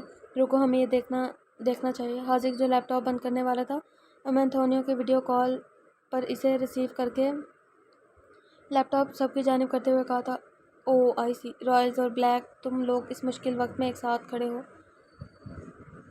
کٹ دا کریپ، اور ہمیں بتاؤ کہ تم آخر کیا چاہتے ہو۔ وجدان صاحب غصے سے گرائے تھے۔ آہا وجدان، تم اتنے ہی بے صبر ہو رہے ہو تو پہلے یہ دیکھو، اسے کہہ کر کیمرے کا رخ ہیر کی جانب کر دیا تو اسے ایک آدمی نے ہیر کے بالوں کو پکڑ کر اس کا رخ کیمرے کی جانب کیا۔ اس کی حالت دیکھ کر وہاں موجود تمام لوگوں کے وجود میں اذیت کی لہر دوڑ گئی، مگر بغیر کوئی ریئیکٹ کیے خالی نگاہوں سے اسکرین کو دیکھنے لگے۔ تمہاری منگیتر بہت خوبصورت ہے حسام، ہیر ہیلو بولو اپنے ہینڈسم فیانسے کو، امینتھو نے اسکرین کے اس پار حسام کی جانب اشارہ کرتے ہوئے طنز ہنسی اپنے چہرے پر سجاتے ہوئے کہا، جس پر وہ سختی سے لب بھیج کر آپس میں بھیج گیا تھا۔ تبھی امینتھو کا ہاتھ اٹھا اور ہیر کے چہرے پر اپنا نشان چھوڑ گیا۔ اسے چھونے کی جرات بھی مت کرنا ورنہ میں تمہیں جان سے مار دوں گا، حسام جو تب سے ہمت کا مظاہرہ کر رہا تھا ایک دم سے اس سے ہارتے ہوئے آگ بگولا ہوا بولا تھا۔ اس کا بس نہیں چل رہا تھا لیپ ٹاپ کی اسکرین توڑ کر دوسرے حصے تک پہنچ جائے۔ واو، تم رائلز مجھے امپریس کرنے کا موقع کبھی نہیں جانے دیتے، تمہاری لڑکی اس وقت میرے قبضے میں ہے اور تم میں پھر بھی اتنی ہمت ہے کہ تم مجھے یوں دھمکیاں دے رہے ہو، لگتا ہے تھوڑا سبق سکھانا پڑے گا۔ مینتھو نے شیطانی کہکہ لگا کر پاس ہی پڑے ٹیبل سے چاقو اٹھایا اور اس کا ارادہ بھانپتے ہوئے اسکرین کی دوسری جانب لوگوں کے رونگٹے کھڑے ہو گئے تھے۔ مت کرنا پلیز، تمہیں جو چاہیے میں تمہیں سب کچھ دینے کو تیار ہوں، بس ہیر کو کچھ مت کرنا پلیز۔ حسام ہوش میں آ کر باقاعدہ گڑ گڑایا، جس پر امینتھو نے رک کر اس کی طرف دیکھا۔ دی حسام، وجدان رائل بھیک مانگ رہا ہے، کیا سما ہے؟ نکلوانا تو تم سے بہت کچھ ہے لیکن فی الحال تمہیں تڑپنے دیکھنا، اس نے سفاکے سے کہہ کر وہ چاقو ہیر کی تھائی میں مار دیا۔ ہیر کی چیخوں نے اس کمرے کی در و دیوار کو ہلا کر رکھ دیا تھا۔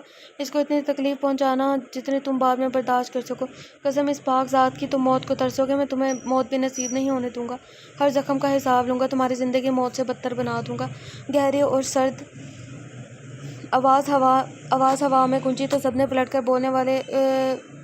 بولنے والے کی جانب دیکھا جہاں کوئی اور نہیں بلکہ جہاں زیب صاحب بذات خود کھڑے تھے۔ او ہیر دیکھو بابا آ گئے ہیں بیچارے جو کچھ نہیں کر سکتے۔ جہاں زیب جو ابھی ابھی اس آفس میں داخل ہو کر بولے تھے، مینتو نے ہیر کو کہا جو بے یقینی سے سامنے کھڑے وجود کو دیکھنے لگی جسے اس نے جب سے وہ آئی تھی آج پہلی بار دیکھا تھا۔ اس کی بچپن کی یادیں دھندلی تھی لیکن یہ چہرہ عام تو نہیں تھا جسے وہ بھول جاتی۔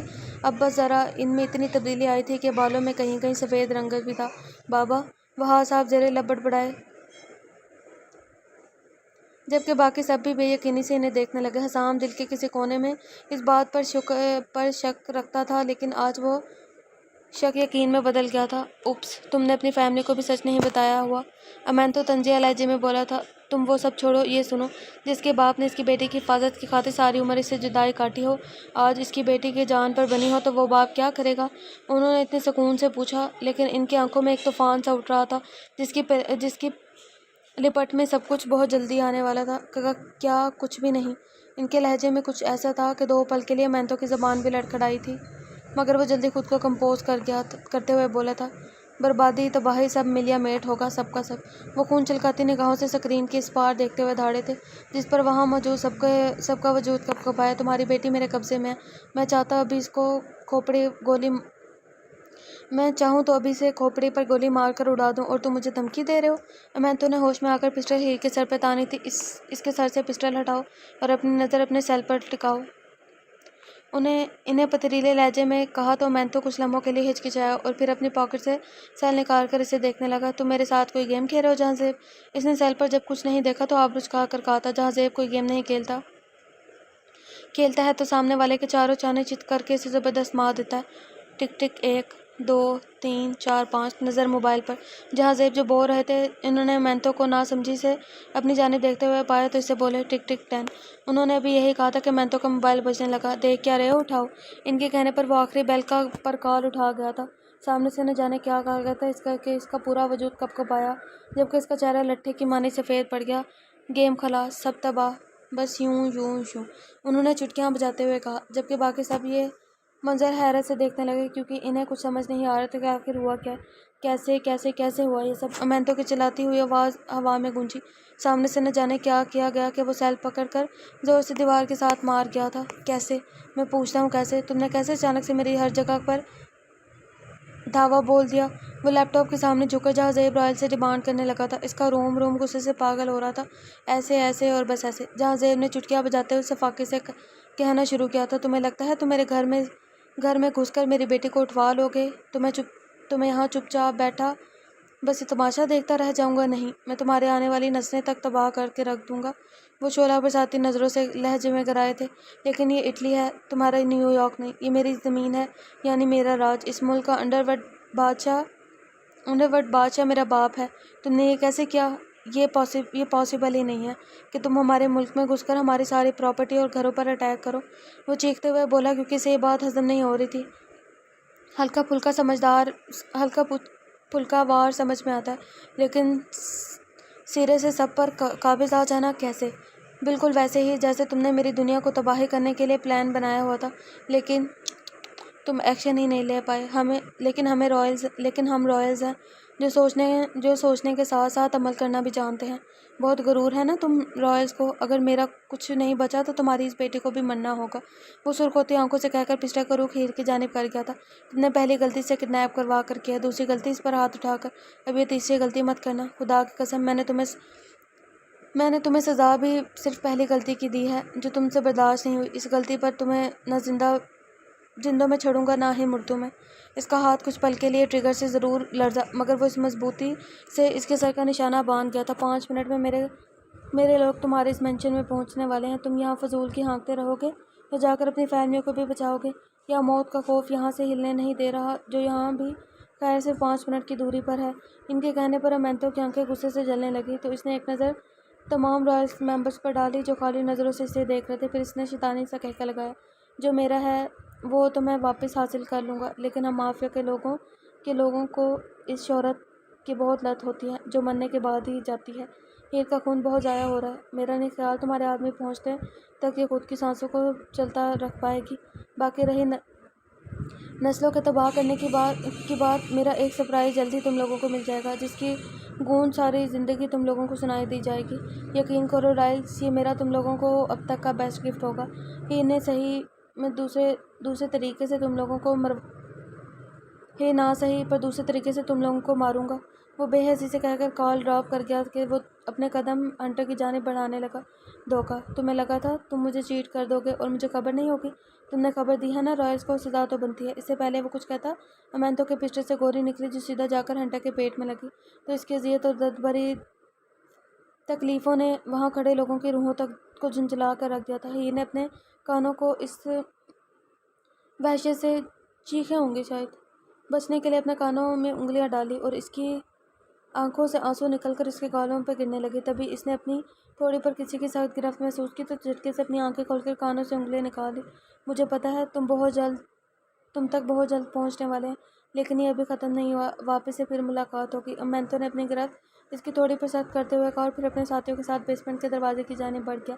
کہتے ہیں انسانی جسم سے خون کا کافی بہہ جانا خطرناک ہے، لیکن دیکھتے ہیں اگلی ملاقات تک تم دونوں مجھے زندہ ملتے ہو یا نہیں۔ وہ طنزیہ ہنس کر وہاں سے نکل گیا تھا۔ کال ڈراپ ہوتے ہی حسام نے زور سے لیپ ٹاپ کی اسکرین پر پنچ دے مارا، جس کی وجہ سے وہ چکنا چور ہو کر ٹوٹ گئی تھی۔ مرنا ہوگا، اسے مرنا ہوگا۔ وہ جو تب سے اپنے اندر کے طوفان کو دبا رہا تھا ایک دم سے پاگل ہوا تھا۔ امینتو کس سرپرائز کی بات کر رہا ہے؟ وہاج نے پریشانی سے کہا۔ ہو سکتا ہے وہ ہمیں صرف پریشان کرنا چاہ رہا ہو کہ ہم بکھلا کر کچھ غلط قدم اٹھائیں جس کا فائدہ وہ اٹھا سکے، حاذق نے سوچتے ہوئے کہا۔ ہیر آپ کی بیٹی ہے؟ حسام، حاذق اور یاور تم تینوں فورسٹ ہاؤس جاؤ۔ ہیر زخمی ہے، میں نہیں چاہتا میرے آدمی اسے کسی پرائیویٹ ہاسپٹل میں لے کر جائیں اور پولیس کیس بنے جو ہیر کو مزید الجھنوں میں لے جائے۔ میں چاہتا ہوں وہ پرسکون لائف گزارے، اس لیے تم تینوں نکلو۔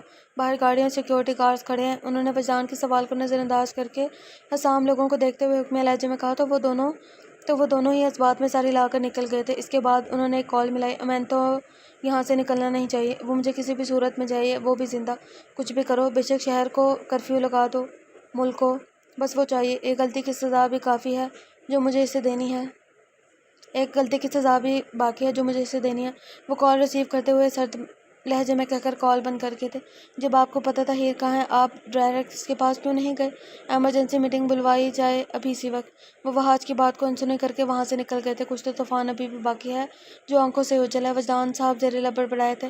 امینتو کے جاتے ہی ہیر کرسی سے اٹھ کر ہنٹر کی جانب بڑھی جس کی پیٹ سے خون نکل رہا تھا۔ آئی ایم سو سوری ہیر، میں نہیں چاہتا تھا کہ تم یہ سب برداشت کرو، میں صرف رائل سے اپنے باپ کے قتل کا بدلہ لینا چاہتا تھا، وہ بھی ایسے ہی کسی مافیا گینگ کا پارٹ تھے جن کو رائل سے مارا تھا، لیکن میرے بدلے کی آگ نے دیکھو تمہیں کس حال تک پہنچا دیا۔ آئی ہوپ تم یہاں سے خیر سے نکل جاؤ۔ وہ بھیگے ہوئے لہجے میں بولا، فکر مت کرو، ہم اس جہنم نما زندگی سے دونوں ایک ساتھ نکلیں گے، تمہیں کچھ نہیں ہوگا۔ وہ اسے دیکھتے ہوئے بولی، ساتھ ہی یہاں وہاں دیکھتے ہوئے کوئی کپڑا ڈھونڈنے کی کوشش کرنے لگی تاکہ اس کے پیٹ پر باندھ دیا جا سکے، جبکہ اس کے خود کی تھائی سے کافی خون نکل رہا تھا۔ تبھی 5 آدمی بیسمنٹ میں داخل ہوئے جن کے ہاتھوں میں بندوقیں تھیں، جبکہ انہوں نے کالا لباس پہنا ہوا تھا۔ ان کے حلیے سے ہیر کو پکا یقین ہو گیا تھا کہ یہ رائلز کے آدمی ہیں، ہمیں یہاں سے نکلنا ہے۔ وہ پانچوں ان کی جانب بڑھتے ہوئے ان میں سے ایک آدمی نے بولا تھا، پلیز اس کی مدد کریں، آپ کو وہ پردہ اتار کر لا کر اس کے پیٹ پر باندھ دیں، ورنہ جیسے یہ خون بہہ رہا ہے اس کی موت ابھی ہو سکتی ہے۔ ہیر نے نم لہجے میں کہا تو ایک آدمی نے جلدی سے آگے بڑھ کر پردہ اتارا اور اس کا کچھ حصہ کاٹ کر اس کے پیٹ پر باندھنے لگا۔ جبکہ ایک کا فون بجا تو وہ ریسیو کر کے سائڈ پر ہو گیا، جبکہ ایک تھوڑا پردہ مزید کاٹ کر ہیر کی جانب بڑھایا اور آنکھوں سے اس کی پٹی کی جانب اشارہ کیا جہاں سے خون نکل رہا تھا، ٹانگ کی طرف اشارہ کیا جہاں سے خون نکل رہا تھا۔ جب ہیر نے وہ کپڑا نہیں باندھا تو اس آدمی نے نیچے جھک کر خود اس کی ٹانگ پر باندھ دیا تھا۔ چلو جلدی کرو، ہمیں نکلنا ہے، حسام اور حاذق سر راستے میں، ہمیں انہیں لے کر ان تک جانا ہے، پھر وہ آگے ہیں انہیں ہاسپٹل لے کر جائیں گے۔ جو آدمی کال پر تھا اس نے آ کر انفارم کیا تو دو آدمیوں نے ہنٹر کو سہارا دے کر اٹھایا، جبکہ ایک آدمی نے ہیر کا ہلکا سا سہارا دینا چاہا مگر وہ اس کا ہاتھ جھٹک گئی۔ پلیز میم، ٹرسٹ کریں، آپ کو کوئی نقصان نہیں پہنچے گا، وہ ادب سے بولا۔ جب ہیر نے اس کی طرف دیکھا تو وہ احترام سے اپنی انگلیاں بھی نیچے جھکا گیا تھا، تو ہیر نے اسے اپنا بازو پکڑنے کی اجازت دے دی کیونکہ وہ بغیر کسی سہارے کے نہیں چل سکتی تھی۔ تو پھر وہ پانچوں آدمی باہر کی جانب بڑھ گئے۔ یا اللہ، اتنے اچھے اور سلیقے سلجھے ہوئے لوگ اس مافیا کی بھیانک دنیا میں کیا کریں، پلیز انہیں ہدایت دے دے، پلیز۔ وہ خود سے بڑبڑا کر گاڑی میں بیٹھ گئی۔ 2 آدمی ایک گاڑی میں تھے جبکہ 3 آدمی دوسری گاڑی میں۔ کیا تم سپیڈ تیز کرو گے؟ ہم جس سپیڈ سے جا رہے ہیں 1 صدی مزید لگ جائے گی۔ حساب نے جھنجھلاتے ہوئے حاضر کو کہا جو ڈرائیونگ سنبھالے ہوا تھا، جبکہ ان کے پیچھے یاور کی گاڑی، اس کے پیچھے سیکیورٹی کی گاڑی تھی۔ نظر نہیں آ رہا، ہر جگہ ناکہ بندی ہے، لگتا ہے تمہارے ہونے والے سسر نے کروائی ہے، ایسا لگ رہا ہے جیسے کرفیو لگ گیا ہے، وہ ضد ہوتے ہوئے بولا تھا۔ لیکن ابھی تو ہم لوگوں نکلے ہیں، اتنی جلدی کیسے ہو گئے سب؟ کیوں؟ یاد دلانا پڑے گا اب تمہیں بھی، تمہارا سسر جہازیب رائل ہے، دی رائل، جو کچھ بھی سیکنڈ میں کروا سکتا ہے۔ وہ لب چباتے ہوئے بولا تو حسام غصے سے اپنی آنکھیں بند کر گیا تھا، کیونکہ اس کا بس نہیں چاہ رہا تھا وہ ہیر کے پاس کسی بھی طرح پہنچ جائے۔ اسے سمجھ نہیں آ رہا تھا کہ اس کی زندگی نے اتنا خطرناک موڑ کیسے لے لیا۔ ابھی تو وہ ہیر کے ساتھ خوش تھا، فائنلی سب ٹھیک ہوتا جا رہا تھا، پھر یہ سب کیسے؟ ہیلو کزن، مجھے تمہیں کچھ بتانا ہے، خبر اچھی نہیں ہے لیکن بتانا ضروری ہے۔ اشال اور شازم دونوں ہی یہاں کے حالات جان کر کنٹرول سے باہر ہو گئے تھے، اسی لیے وہ دونوں ہی پرائیویٹ جیٹ سے آج اٹلی پہنچے تھے۔ کیا مطلب پہنچنے والے تھے؟ وہ غصے سے دھاڑا، ان کے جیٹ میں بم ہے، جو کہ پائلٹ کے ایمرجنسی رابطہ کرنے سے معلوم ہوا ہے۔ وہ لوگ اسے ڈیفیوز کرنے کی کوشش کر رہے لیکن ابھی تک ناکامی ہی ہو رہی ہے۔ مہا کے بتانے پر حاضر کے ہاتھوں سے گاڑی آؤٹ آف کنٹرول ہوئی، جبکہ اس کا دل کس تیز سے دھڑکنے لگا۔ حاضر، کیا ہو رہا ہے؟ ہوش میں رہو۔ حسام نے جلدی سے اسٹیئرنگ پر ہاتھ رکھ کر گاڑی سائڈ پہ کرتے ہوئے اس پر چیخا۔ اگر وہ فوری نہ دیکھتا تو ان کی گاڑی سامنے سے آتی کار سے ٹکرا جاتی۔ دوبارہ سے رابطہ کرو، یہ نیوز جھوٹ بھی ہو سکتی ہے۔ وہ لرزتی آواز میں بولا، یہ سچ ہے۔ وہ ایسے لاپرواہ بنی کیسے واپس آ سکتی ہے؟ وہ کچھ بھی کرنے سے پہلے سوچتی نہیں ہے۔ کیمپ سے بھی بھاگ گئی تھی اور اب وہاں سے بھی۔ اس لڑکی کو اپنی جان مشکل میں ڈال کر مجھے تڑپانے کا مزہ آتا ہے۔ وہ اسٹیئرنگ پر زور سے مکہ مار کے گاڑی سے باہر نکل گیا۔ حاضر، کیا ہوا ہے؟ کچھ بولو پلیز۔ حسام نے جب اسے یوں دیوانہ وار اپنے بال کھینچتے دیکھا تو جلدی سے اس کے پاس آ کر پوچھنے لگا، یاور، وہ ایسے ہی کرتی ہے، پتہ نہیں کیوں کرتی ہے، سب کے ساتھ آتی ہے، دیکھو اب جیٹ میں بم ہے۔ وہ اس کے گلے لگ کر غصے سے بولا، جبکہ تکلیف کے مارے اس کی آنکھیں نم ہونے لگی تھی۔ تب یاور اور باقی گارڈز بھی گاڑیوں سے نکل کر ان تک آئے تھے۔ جیٹ میں بم کا اشال سے کیا لینا دینا ہے؟ حسام نے ناسمجھی سے پوچھا، کیونکہ وہ سمجھ گیا تھا وہ اتنی تکلیف میں کس لڑکی کا ذکر کر رہا ہے۔ اشال اور شازم آج یہاں پرائیویٹ جیٹ سے آنے والے تھے، اس میں بم ہے۔ اس کی ذات اس کے اذیت سے کہے جانے الفاظ پر حسام کی دھڑکنیں کچھ لمحوں کے لیے تھمی تھی۔ مطلب مینتو نے جس سرپرائز کی بات کی تھی وہی تھا؟ یاور جو ان تک پہنچے تھے، ان کی آخری بات سن کر انہیں سچویشن کی نازکی کا اندازہ ہوا گیا تھا۔ سب ٹھیک ہو جائے گا، ان کے ساتھ ہماری سیکیورٹی ٹیم ہوگی جو کہ بیسٹ ہے، وہ بم ڈیفیوز کریں گی۔ حسام نے اسے حوصلہ دیا، تبھی دو گاڑیاں ان کے قریب آ کر رکی جن میں ہیرو اور ہنٹر تھے۔ حسام فوری اس گاڑی تک پہنچنا چاہ رہا تھا، لیکن بھائی کی تکلیف بھی اس کے دل پر نیزے کی طرح لگ رہی تھی۔ تم جاؤ، مجھے کچھ کالز کرنی ہے۔ حاضر کسی گاڑی کی جانب دھکیل کر خود اپنا سیل پکڑ کر کال ملانے لگا۔ حسام جلدی سے گاڑی کا دروازہ کھول کر اس میں داخل ہوا، ہیر کو اپنے سینے سے لگا گیا۔ اسے یقین ہی نہیں ہو رہا تھا وہ سچ مچ یہاں ہے۔ وہ اس کے گرد اپنا ہزار باندھ کر پھوٹ پھوٹ کر روتی تھی۔ پلیز مت رو، جس نے تمہارا یہ حال کیا اس کی زندگی کا ہر دن مشکل کر دوں گا، یہ حسام وجدان کا وعدہ ہے۔ اس نے اس کے چہرے کی جانب دیکھتے ہوئے درد بھری آواز میں کہا، جہاں تھپڑ کے نشان، جبکہ ہونٹ پھٹا ہوا تھا۔ سر پلیز ہنٹر کو چیک کریں، اسے گولی لگی ہے۔ ہیر نے جب یاور کو خود کی طرف دیکھتے ہوئے کہا تو اس نے آگے والی گاڑی کی جانب اشارہ کیا۔ وہ کیوں اسے دیکھے جس کی وجہ سے تم اس حال تک پہنچے ہو؟ حسام نے سرد لہجے میں کہا تھا۔ پلیز حسام، یہ وقت انسانیت دکھانے کا ہے، اس نے میرا وہاں بہت ساتھ دیا، پلیز، اسے گولی بھی میری وجہ سے لگی ہے۔ اگر وہ میرے کہنے پر تم سے رابطہ نہیں کرتا تو اس سچویشن تک نہیں پہنچتا۔ اس کے کہنے پر یاور آگے والی گاڑی کی جانب بڑھ گیا، جہاں ہنٹر بے ہوش ہو چکا تھا، جبکہ اس کی سانسیں مدھم چل رہی تھیں۔ ہمیں جلدی سے جلد ہاسپٹل پہنچنا ہوگا، کیونکہ اسے آپریشن کی ضرورت ہے، کیونکہ گولی کافی دیر سے اس کے اندر ہے۔ یاور نے آ کر جلدی سے کہا تو سب لوگ گاڑیوں میں بیٹھ کر ہاسپٹل کی جانب بڑھ گئے۔ ہاں بولو، کیا خبر ہے؟ حاضر جو شارف کے ساتھ رابطے میں تھا اسے پوچھنے لگا۔ ہر طرح کی کوشش کی جا رہی ہے لیکن بم کو ڈیفیوز کو اسٹاپ کرنا ہی نہیں آ رہا۔ وہ تقریباً روتی ہوئی آواز میں بولا، کیونکہ اشال اس کی اکلوتی بہن تھی۔ کوئی تو طریقہ ہوگا، ہر چیز کا حل ہوتا ہے، بس ہمیں اسے ڈھونڈنا آنا چاہیے۔ حاضر سلگتے لہجے میں بولا تھا، آئی تھنک ہمیں مینتو کی ضرورت ہے۔ مجھے سمجھ نہیں آ رہا میں یہاں کھڑا کیا کر رہا ہوں جب ہیر اندر ہے۔ حسام نے کوریڈور میں یہاں وہاں چلتے ہوئے سرد لہجے میں کہا، جس پر حوریہ بیگم نے سر ہلا کر ایک آبرو جھکا کر اس کی طرف دیکھا تو وہ غصے سے اپنے بالوں میں ہاتھ پھیر کر کرسی پر بیٹھ گیا تھا۔ قسم سے مجھے یقین نہیں ہو رہا ان باسٹرڈ نے مجھ پر کمرے میں جانے کی پابندی لگا دی ہے، وہ دانت پیستا ہوا بولا۔ حسام، تم جیسے کمرے میں داخل ہوئے تم نے ان بیچارے ڈاکٹرز پر اپنا رعب جھاڑنا شروع کر دیا۔ وہ اتنے نروس ہو گئے کہ ان سے اپنا کام ٹھیک طریقے سے نہیں ہو پا رہا تھا۔ یہ تو پھر بھی ان کی ہم بہادری ہے جو وہ تمہیں کمرے سے باہر نکالنے میں کامیاب ہو گئے۔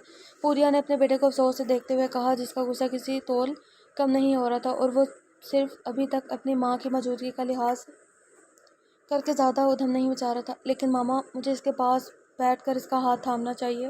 وہ اتنے درد میں ہے، اس نے پہلی بار ایسی سچویشن کا سامنا کیا۔ مجھے اس پل اس کے قریب ہونا چاہیے تھا، نہ کہ یہاں باہر۔ وہ احتجاجاً بولا تو حوریہ بیگم نے اس کے الفاظ میں بے قراری صاف محسوس کی تھی۔ میں جانتی ہوں ہیر ہماری دنیا میں نہیں ہے، اسے ایسے ماحول میں رہنے کی عادت نہیں ہے، لیکن ہو جائے گی۔ تم جانتے ہو ہم سب لوگ فیملی ہیں جو ایک دوسرے کی جان کی حفاظت کی خاطر کسی بھی حد تک چلے جائیں گے۔ اور ہیر تو پھر بہت خوش قسمت ہے کہ اس کے پاس وہ دو لوگ ہیں جو اس دنیا کے لیے بہت انمول ہیں، تم اور جہاں زیب رائل۔ وہ اس کے دونوں ہاتھ اپنے ہاتھوں میں پکڑ کر اسے سمجھاتے ہوئے بولی تھی۔ میں جانتا تھا ہیر بڑے بابا کی بیٹی ہے، لیکن اس وقت صرف شک تھا، مگر مجھے یہ سمجھ نہیں آیا تھا انہوں نے اسے ایسے سب سے الگ کیوں رکھا۔ وہ پریشانی سے سوال پوچھنے لگا جو اس کے ذہن میں کافی دیر سے اٹھ رہا تھا۔ اس کا جواب تو وہی دے سکتے ہیں، لیکن انہوں نے کہا ہے ہیر کی حفاظت کی خاطر۔ وہ سوچتے ہوئے بولی، مجھے نہیں پتہ ان کی کیا وجوہات تھیں، لیکن اب جو کچھ ہو رہا ہے مجھے لگتا ہے ان کا فیصلہ ٹھیک تھا۔ ہیر اس دنیا کے لیے نہیں بنی، اسے اتنی پریکٹس کروائی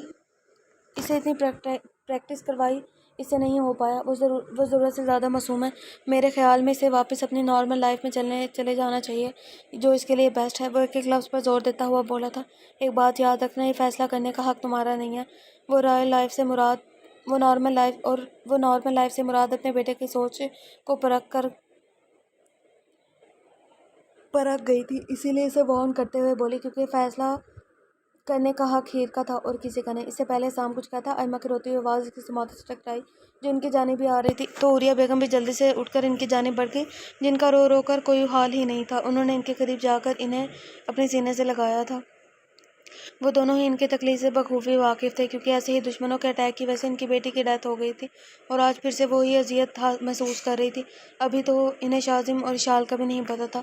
وہ تکلیف سے سوچتے ہوئے کرسی سے اٹھ گیا، کیونکہ یہ خبر ابھی حاذق اور شارب تک ہی محدود تھی، بڑوں کو ان میں ملوث نہیں کیا گیا تھا، کیونکہ ان کا خیال تھا وہ جلدی اس کا حل نکال لیں گے۔ حوریہ بیگم جو ائمہ کو چپ کروانے کی کوشش کر رہی تھی، ان کی نظر ہیر کے کمرے سے باہر نکلتے ڈاکٹر نے کھینچی تھی۔ ہیر کیسی ہے؟ ائمہ نے جلدی سے اٹھ کر پوچھا، تو حسام بھی ڈاکٹر کے قریب جا کر کھڑا ہو کر جواب کا انتظار کرنے لگا۔ مس پولارڈ اب خطرے سے باہر ہے، ان کا بہت زیادہ خون ضائع ہو چکا ہے، جس کی وجہ سے ہمیں آپریشن کے درمیان کافی مشکل کا سامنا کرنا پڑا۔ ان کی تھائی کا زخم کافی گہرا ہے، یہی وجہ ہے ان کے خون کے زیادہ بہہ جانے کی۔ اس کے علاوہ ان کی 2 بونز ٹوٹ گئے ہیں، لیکن شکر ہے انہیں سر پر کسی قسم کی چوٹ نہیں آئی۔ لیکن آپ لوگ گھبرائیں مت، ان کی حالت پہلے سے اب کافی بہتر ہے، انہیں مکمل آرام کی ضرورت ہے، جلدی وہ ٹھیک ہو جائیں گے۔ کیا وہ اٹھ گئی ہے؟ ڈاکٹر نے مختصر بتانے پر حوریہ نے سوال کیا۔ آئی ایم سوری، لیکن ابھی نہیں۔ جیسے کہ میں نے آپ کو بتایا تھا کہ ان کے وجود سے کافی خون ویسٹ ہو چکا ہے، اس لیے ابھی وہ کافی کمزور ہے، انہیں ریسٹ کرنے دیں، جیسے ہی ان میں تھوڑی طاقت آئے گی وہ ہوش میں آ جائیں گی۔ ڈاکٹر کے الفاظ پر حسام کو لگا جیسے کسی نے برف کی بھری بالٹی اس کے وجود میں پھینک کر اسے 8 سال پیچھے دھکیل دیا ہو، جہاں وہ ایسے ہی اپنی ماں کے معاملے میں لاچاری اور بے بسی محسوس کر رہا تھا۔ حسام، حسام، حسام۔ حوریہ بیگم کے مسلسل پکارنے پر اس کے وجود میں کوئی ہلچل نہیں ہوئی، تو انہوں نے اسے بازو سے پکڑ کر مکمل جھنجھوڑ دیا، جو خالی نظروں سے ہوش میں آ کر انہیں دیکھنے لگا۔ مما، ڈاکٹر نے کہا ہیر ابھی بھی مکمل ٹھیک نہیں ہے اور ہمیشہ اس کے جاگنے کا انتظار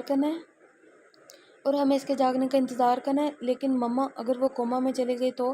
وہ ٹوٹے پھوٹے الفاظ میں کہنے لگا۔ حسام، ہیر ٹھیک اٹھ جائے گی، اس کے زخم مجھ سے بہت مختلف ہے، ریلیکس بیٹا۔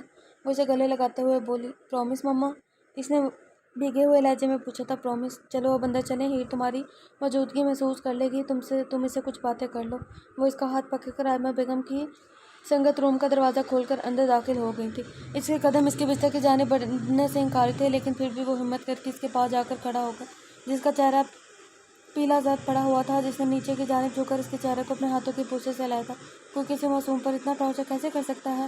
یہ خیال ذہن میں آتے ہی اس کے اندر کا بیسٹ باہر نکلنے کے لیے بےتاب ہونے لگا تھا، جسے وہ آنکھیں بند کر کے بہلانے لگا۔ وہ نیچے کی جانب جھکا اور بغیر کسی کی موجودگی کی پرواہ کیے ہیر کی پیشانی کو چوم کر ایک نئے مقصد سے کمرے سے باہر نکل کے بڑھ گیا تھا۔ تم کہاں جا رہے ہو؟ حوریہ نے فکر مندی سے پوچھا، کیونکہ انہوں نے حسام کی نگاہوں میں ایک عجیب سی وحشت دیکھی تھی۔ جو بتا رہی تھی وہ کچھ تو بھیانک کرنے والا ہے۔ میں وہاں جا رہا ہوں جہاں مجھے ہونا چاہیے۔ ہیر کو ہوش آ جائے تو مجھے انفارم کر دیجیے گا۔ وہ فاقے سے کہہ کر وہاں سے چلا گیا تھا۔ وہ امینتو کے پاس گیا ہے۔ آئمہ نے نم آنکھوں سے ہیر کے چہرے کو محبت سے چھوتے ہوئے کہا تھا، اس معاملے میں حسام بالکل اپنے باپ پر گیا ہے، تب تک سکون سے نہیں بیٹھے گا جب تک اپنا بدلہ نہ لے لے اور سامنے والے کو بتا نہ دے کہ اس کی اتنی قریبی چیز کو چھو کر خود اپنی موت کو دعوت دی ہے۔ حوریہ نے ہیر کے برابر سٹول پر بیٹھتے ہوئے کہا تھا، حسام جو بھی کرے گا اچھا ہی کرے گا کیونکہ وہ گھٹیا انسان اسی کا مستحق ہے۔ آئمہ نے نرمی سے ہیر کے بال سے ہلاتے ہوئے دانت پیستے ہوئے کہا تھا، تو حوریہ نے کوئی کومنٹ نہیں کیا کیونکہ وہ ان کے دل میں اٹھتے درد کو بخوبی سمجھ سکتی تھی۔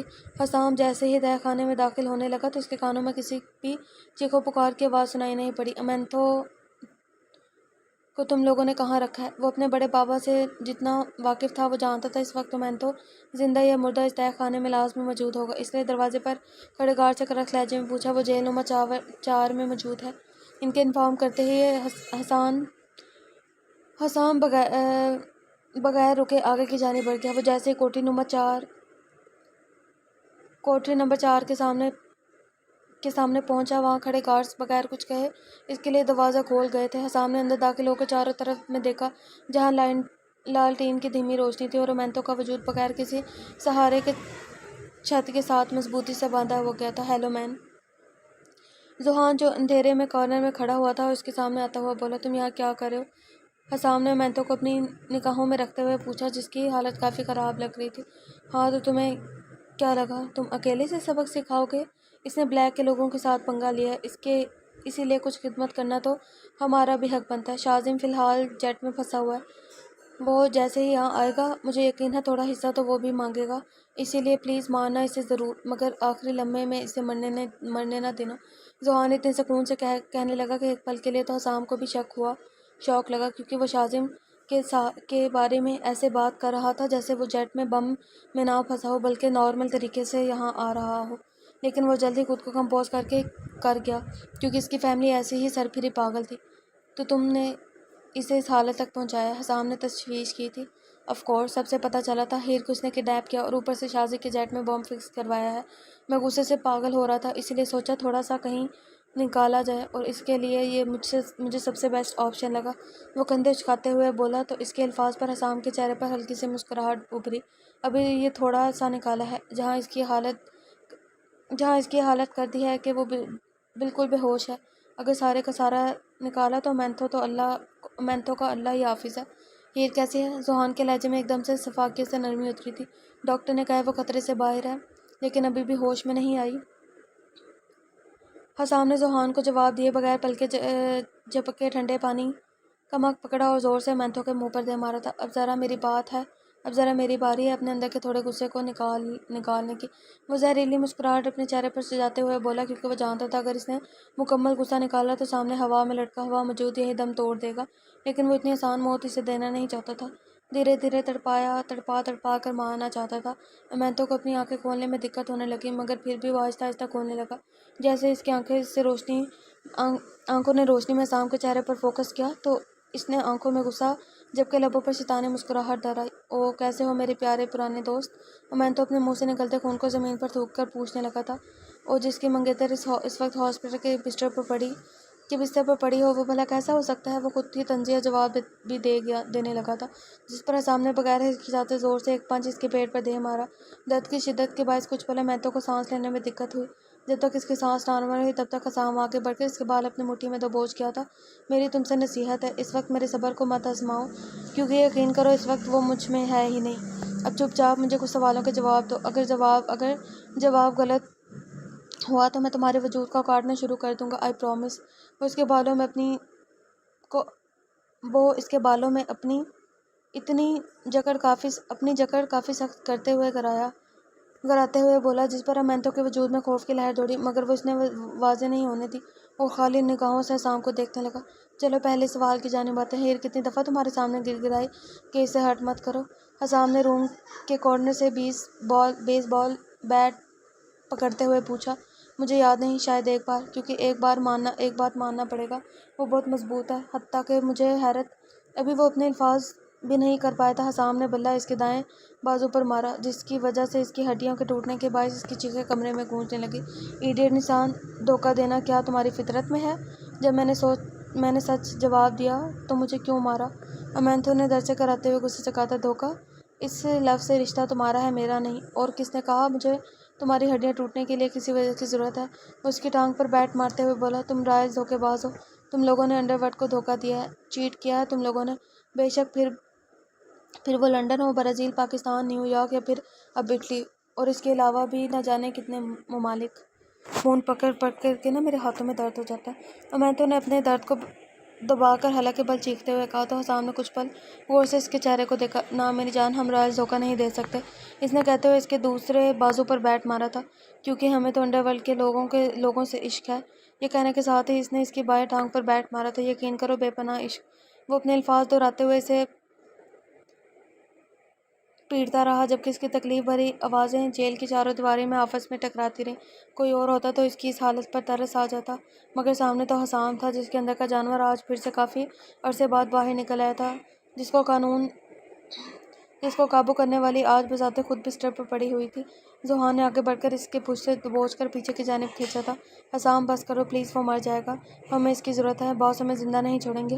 جب وہ اسے قابو سے نکل کر واپس اس کی ایک ایک ہڈی کو توڑنے لگا تو ذوحان نے زبردستی اسے واپس سے دور کھینچ کر کہا تھا، سر، آپ کے لیے یہ کال ہے۔ اس سے پہلے حسام اسے کچھ کہہ پاتا، ایک گارڈ نے اندر داخل ہو کر اس کی جانب فون بڑھاتے ہوئے کہا تھا، امینتھو کو جان سے مت مارنا حسام۔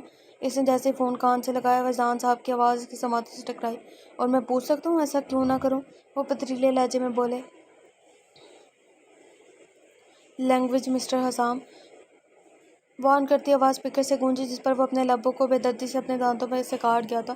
سر، کیا آپ مجھے بتا سکتے ہیں میں اسے نہ مارنے کی وجہ؟ اب کی بار اس نے احترام سے پوچھا تھا۔ ہمیں امینتھو کی ضرورت ہے، کیونکہ ایسی بہت سی انفارمیشن ہے جو صرف وہ جانتا ہے، اس لیے اس کا زندہ رہنا بہت ضروری ہے۔